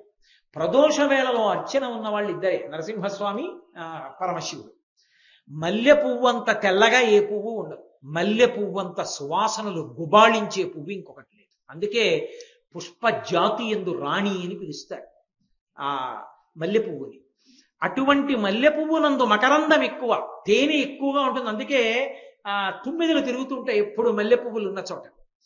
వైశాఖ మాసాన్ని వచ్చేటప్పటికి రెండు బాగా వస్తాయి, ఒకటి మల్లె పువ్వు, రెండవది మామిడి పండు. మామిడి పండు తీపికి గుర్తు, మల్లె పువ్వు సువాసనకి గుర్తు. శంకరాచార్యుల వారి యందు రెండు లక్షణాలు. మామిడి పండు ఎంత తీయగా ఉంటుందో అంత తీయగా ఉంటాయి వారి మాటలు. అందుకే కంచి కామకోటి పీఠానికి ఒక పీఠిక చదువుతారు ఇప్పటికీ. ఆ పీఠిక చదివినప్పుడు ఒక మాట చెప్తారు, సరస్వతీదేవి కొప్పులో పెట్టుకున్నటువంటి మల్లెపూల దండలో ఉన్నటువంటి ఒక మల్లె పువ్వులోని తేనె ఎలా ఉంటుందో ఆ తేనె యొక్క రుచి లాంటి మాటలు కలిగిన శంకరాచార్యుల వారిని పిలుస్తారు. మల్లె పువ్వులోని మకరందమంత తీపి, మామిడి పండులో ఉన్నంత తీయతనం. ఈ రెండు తాపోపశాంతి. వేసవికాలం బయట ఎంత తాపంగా ఉండనివ్వండి, కాస్త మల్లెపూల వాసన వచ్చిందంటే అమ్మయ్యా. మీరు మరోలా అనుకోకపోతే కాస్త సిగలో మల్లెపూలు పెట్టుకున్న వాళ్ళ వెనక్కి వెళ్ళి కూర్చుంటూ ఉంటారు కూడా. ఏ తప్పుడు భావనతో కాదు, మా తల్లి కామాక్షి కూర్చుంది ఎదురుగుండా, నా తల్లి కొప్పులోని పువ్వుల వాసన వస్తోంది, వేసవి కాలం కదా దిక్కుమాల చెమట కంపు రాకుండా ఉంటుందని. ఉపశాంతి. ఉపశాంతి అంటే మనస్సుకి శాంతినిస్తుంది. శాంతి లేక అలమటిస్తున్నటువంటి దేశానికి శాంతినిచ్చే శంకరాచార్యుల వారి వాక్యములు, వారి ప్రబోధములు. అందుకే మల్లె పువ్వు మామిడి పండు ఏ ఋతువు యందు బాగా ఉంటాయో ఆ ఋతువులో శంకరాచార్యుల వారు వచ్చారు. వారు వస్తూ వైశాఖ శుక్ల పంచమి నాడు అవతార స్వీకారం, ఆ రోజున పుట్టారు. ఇంకో రోజున పుట్టకూడదా? పుట్టకూడదు. ఎందుకు పుట్టకూడదో తెలుసా? కతిపయ ఆచారం అని పాటిస్తుంది కేరళలో. చాలా బ్రాహ్మణ కుటుంబాలు పాటిస్తాయి, ఇప్పటికీ ప్రత్యేకించి నంబూతిరి కుటుంబాలు పాటిస్తూ ఉంటాయి. ఆ ఆచారం పాటించడంలో అలవాటు ఉన్నటువంటి కుటుంబంలో పుట్టారు, విద్యాధిరాజు శివగురువుల యొక్క కుటుంబంలో. కతిపయ ఆచారము అంటే వాళ్ళు పుట్టినటువంటి పక్షాన్ని, తిథిని, మాసాన్ని ఆధారం చేసుకుని పేరు పెడతారు తప్ప కేవలంగా పేరు పెట్టరు. శంకరాచార్యుల వారు పుట్టింది ఎప్పుడు? వైశాఖ మాసంలో శుక్లపక్షంలో పంచమి తిథి నాడు పుట్టారు. వైశాఖ మాసం మాసములలో రెండవ మాసం, చైత్రము వైశాఖము. కాబట్టి వైశాఖ మాసం 2 వేయండి, గీత పెట్టండి అలా. పక్షాలలో శుక్లపక్షం కృష్ణపక్షం 2 పక్షాలు. మొదటి పక్షం శుక్లపక్షం, కాబట్టి శుక్లపక్షంలో పుట్టారు, 2 పక్కన 1 వేయండి, మళ్ళీ గీత పెట్టండి. పంచమి తిథి నాడు పుట్టారు కాబట్టి 5 వేయండి, గీత పెట్టండి, గీత పెట్టి 5 వేయండి. ఇప్పుడు 2, 1, 5. దీన్ని కతిపయ ఆచారము అంటే దీన్ని అక్షరాల్లోకి మార్చుకుంటారు, అప్పుడు పేరు వచ్చేస్తుంది. ఇప్పుడు శంకరాచార్యుల వారు పుట్టినటువంటి మాసము, తిథి, వీటిని తిప్పండి.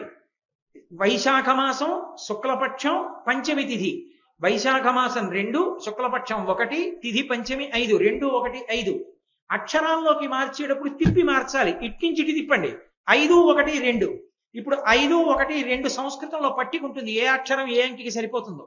అందుకని తిప్పి ఆ పట్టికలో చూశారనుకోండి, చూస్తే 5, 1, 2 చూస్తే 5 ష, 1 కా, 2 రా, మధ్యలో పూర్ణానుస్వరం శంకర, పక్కన 0 వచ్చేస్తుంది.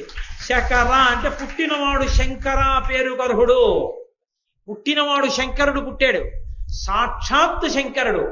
శంకర అంటే శం కరోతి ఇది శంకర, లోకానికంతటికి శుభము, మేలు, మంగళము, శోభనము, కళ్యాణము చెయ్యగలిగినటువంటి వాడు పుట్టాడు.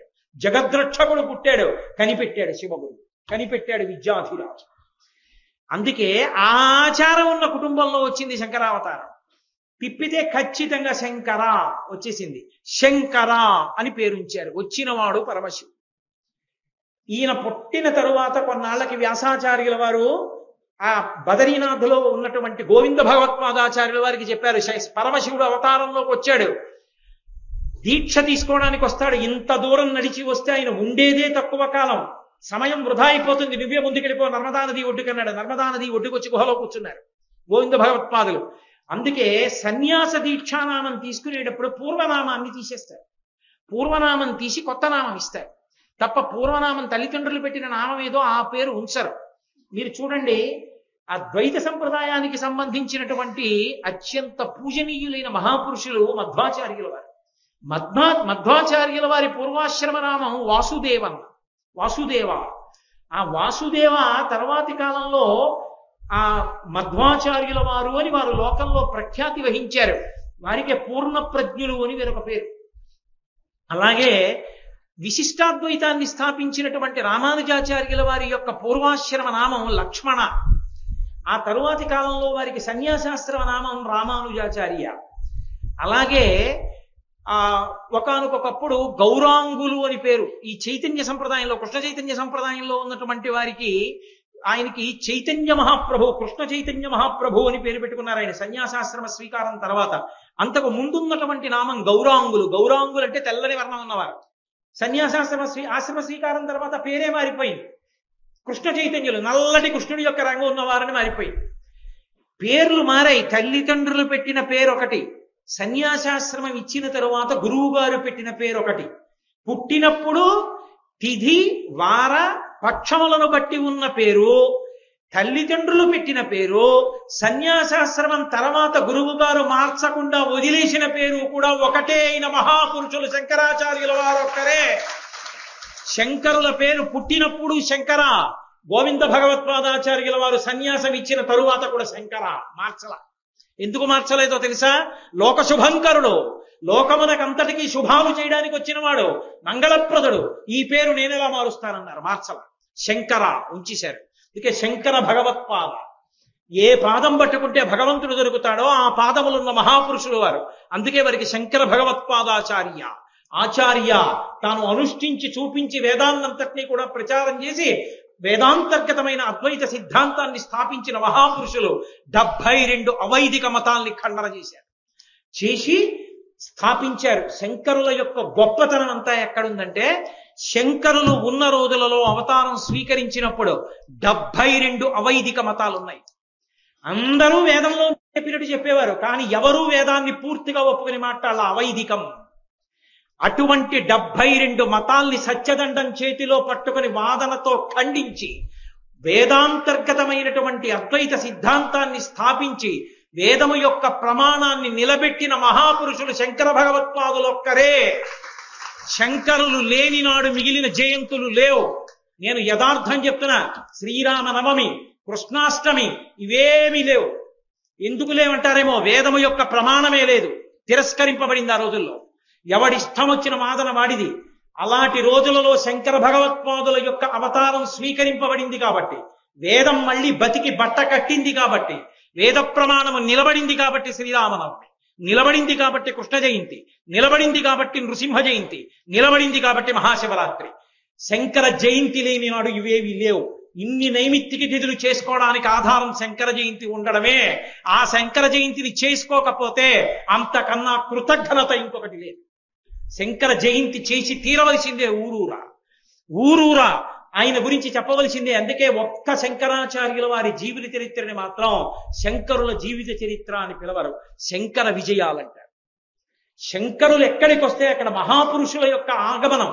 అందుకే విజయం చేశారంటారు. పెద్దలు వచ్చారనుకోండి, వారు వచ్చారని, ఆయన ఇక్కడికి వచ్చారని అన్నారు, వారు విజయం చేశారండి అంటారు. వారిది శంకర విజయాలన్న పేరు ఎందుకు వచ్చిందంటే, కాలంతో సంబంధం లేకుండా ప్రతి వ్యక్తి యొక్క మనస్సులో స్థిరపడిపోయిన మహానుభావుడు. అందరి గుండెల్లో వారు కూర్చుని ఉన్నారు. ఎప్పుడూ విజయం చేసి ఉన్నవారు కాబట్టి అది శంకర విజయాలు కాదు. శంకరుల జీవితం అంతా జయమే. ఉన్నది 32 ఏళ్ళు. 72 అవైదిక వాదనలను ఖండించారు. సర్వజ్ఞ పీఠాన్ని అధిరోహించారు. ఎన్నో జీర్ణ దేవాలయాల్ని ఉద్ధరించారు. చక్రాలు వేశారు. ఉగ్రదేవతల యొక్క ఆ ఉగ్ర తేజస్సుని తగ్గించారు. షణ్మత స్థాపనాచార్యులయ్యారు. పంచాయతీల పూజా విధానాన్ని ప్రవేశపెట్టారు. దశనామి సన్యాసి వ్యవస్థని ప్రవేశపెట్టారు. వారు చెయ్యనిది లేదు, వారు స్పృశించనిది లేదు. ఇన్ని చేసిన శంకరుల జీవితం అంతా జయం జయం జయం జయం. అందుకే శంకరుల పేరెత్తితే జయ జయ శంకర, హర హర శంకర, జయ జయ శంకర. వారికి జయం, వారికి జయం. వారు ఇక్కడే ఉన్నారు. హర హర శంకర. వారి పేరెత్తితే మా పాపాలు పోయి హరించుకుపోయి మేము వేద మార్గంలో నిలబడగలం. అందుకే జై జై శంకర హర హర శంకర, ఈ రెండు తప్ప ఇంకోటి లేవు.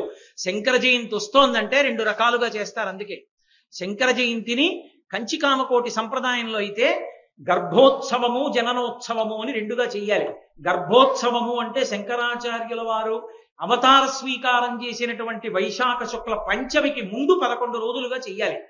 పుట్టినటువంటి వైశాఖ శుక్ల పంచమి నాడు పూర్తయిపోవాలి. దాన్ని గర్భోత్సవం అంటారంటే అమ్మ కడుపులో ఉన్న 10 నెలలని ఒక్కొక్క నెలని ఒక్కొక్క రోజుగా చేసుకొచ్చి చిట్ట చివర వైశాఖ శుక్ల పంచమి నాడు పూర్తి చేస్తారు. రెండవ సంప్రదాయంలో, రెండవ మార్గంలో జన్మోత్సవము అంటారు. అంటే వైశాఖ శుక్ల పంచమి నాడు మొదలు పెడతారు. మొదలుపెట్టి 11 రోజులు చేస్తారంటే అశౌచం తీరి స్నానం అయిపోయింది పిల్లాడికి, అందులో 11వ రోజు వరకు చేస్తారు. ఈ రెండిటిల్లో కూడా చమత్కారం ఏమిటంటే ప్రతిరోజు కూడా శంకరాచార్యుల వారిని పల్లకీలో తీసుకుని ఆ పల్లకీలో జై జై శంకర హర హర శంకర అని నామం చెప్తూ శంకరాచార్యుల వారిని కామాక్షి దేవాలయం చుట్టూ తిప్పి తీసుకొచ్చి అమ్మవారి దేవాలయం దగ్గరికి తీసుకెడతారు. కామాక్షి అమ్మవారి దేవాలయానికి తీసుకెళ్లి కామాక్షి అమ్మవారి దేవాలయంలో కూర్చోబెడతారు. కూర్చోబెట్టి శంకరాచార్యుల వారు ఇప్పటికీ శబ్ద రూపంలో ఉన్నారు. సౌందర్యలహరి శ్లోకాల్ని ఉచ్చరిస్తే శబ్దంగా సభలోకి వస్తారు. అందుకని సౌందర్యలహరిలో 10 శ్లోకాలు చదువుతారు. ఒక్కొక్క రోజు 10 శ్లోకాలు. 10వ రోజున 100వ శ్లోకం వచ్చేస్తుంది. 10 పదులు 100 కదండి, చిట్ట చివర 10. కాబట్టి చిట్ట చివరి రోజున ఏం చేస్తారంటే ఆ శంకరాచార్యుల వారి మూర్తిని పట్టుకుని శుక్రవార మంటపానికి చేరుతారు. శుక్రవార మంటపం అంటే అమ్మవారు వస్తుంది కామాక్షి ఆ మంటపానికి. అమ్మవారిని తీసుకొచ్చి శుక్రవార మంటపంలో కూర్చోబెడతారు. కూర్చోబెట్టి శంకరాచార్యుల వారిని కూడా శుక్రవార మంటపానికి తీసుకొస్తారు. ఆఖరి రోజున 10 సౌందర్యలహరి శ్లోకాలు చెప్పేసి 100 అయిపోగానే శంకరాచార్యుల వారిని అమ్మవారి పక్కకి చేర్చి కూర్చోబెట్టి అమ్మవారి చేతులకు తగిలించి వస్త్రాన్ని శంకరాచార్యుల వారికి బహూకరింపచేస్తారు. బహూకరింపచేసి హారతిస్తారు. ఆ హారతి తీసుకుని భక్తులు వెళ్ళిపోతారు. అక్కడతో శంకర జయంతి ఉత్సవాలు పూర్తవుతాయి. శంకర జయంతికి ఎంత పెద్దగా ప్రసాదం పంచి పెడితే అంత గొప్పగా గురువుల యొక్క అనుగ్రహం లభిస్తుంది. ప్రసాదం అంత గొప్పగా పంచిపెట్టాలి శంకర జయంతికి. ఎవరో ఒకళ్ళు పంచిపెట్టడం కాదు, ఎవరి మానాన వాళ్ళు తెచ్చి పంచుకోవచ్చు. శంకర జయంతి అరటిపళ్ళు ఉన్నాయి తెచ్చి పంచుకోవచ్చు, ఎవరింట్లోనో ఉసిరికాయలు ఉన్నాయి పంచుకోవచ్చు, ఎవరింట్లోనో ద్రాక్ష పళ్ళు ఉన్నాయి అందరికీ తీసుకొచ్చి పంచుకోవచ్చు. ఎవరు ఇంట్లో పచనం చేసిన పదార్థాలు తప్ప ఇంట్లో వండి తేకూడదు.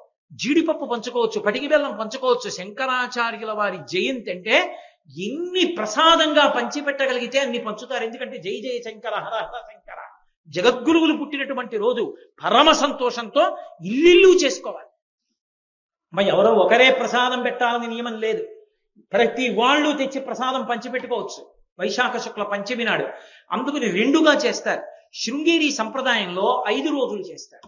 అందుకే ఇవాళ శృంగేరి మఠంలో కూడా ప్రారంభమైంది శంకర జయంతికి సంబంధించిన ఉత్సవం. ఈ సంవత్సరం మనం శృంగేరి సంప్రదాయంలో 5 రోజులుగా చేస్తున్నాం. అందుకే 22న మొదలు పెట్టాం. 26వ తారీఖున వైశాఖ శుక్ల పంచమి నాడు స్వామివారి పూజతో పూర్తవుతుంది. యథార్థములకు హోమం చేయాలి. ఆ రోజున హోమం చేసి శంకరాచార్యుల వారికి హవిస్సు ఇవ్వాలి. ఆ హోమం కూడా చేస్తూ ఉంటారు. ఈశ్వరుడు అనుగ్రహిస్తే వచ్చే సంవత్సరం మనం హోమం కూడా చేద్దాం శంకరులకు. కాబట్టి అంత వైభవోపేతంగా శంకర జయంతి ఉత్సవాన్ని నిర్వహిస్తూ ఇంకొక మాట ఉండదు. జై జై శంకర హర హర శంకర 108 నామాలు చెప్తారు. చెప్పి 8 నామాలు శివనామములు చెప్తారు. భవాయ దేవాయ నమః, శర్వాయ దేవాయ నమః, ఈశానాయ దేవాయ నమః. 8 కలిపి 108, 116 నామాలు. గురువు గారికి తెలుగుదేశం అంటే ఆంధ్ర రాష్ట్రంలో ఆచారం ఏమిటి అంటే 116 కట్నం ఇవ్వడం.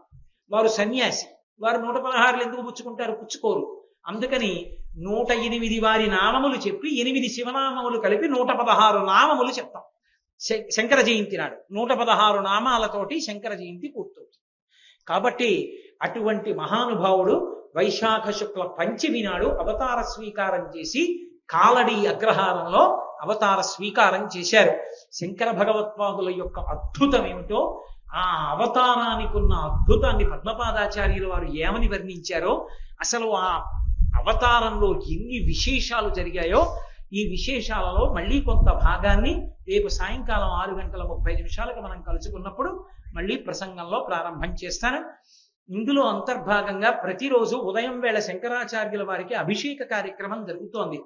జగద్గురువుల యొక్క అభిషేకం చూడడానికి ఎక్కడెక్కడి నుంచో పెడతారు. మనం ఈ సంవత్సరం ప్రతిరోజు ఉదయం అభిషేకం చేసుకుంటున్నాం. చక్కగా మీలో అవకాశం ఉన్న వారందరూ ఉదయం 8 గంటలకు వచ్చి చూడొచ్చు.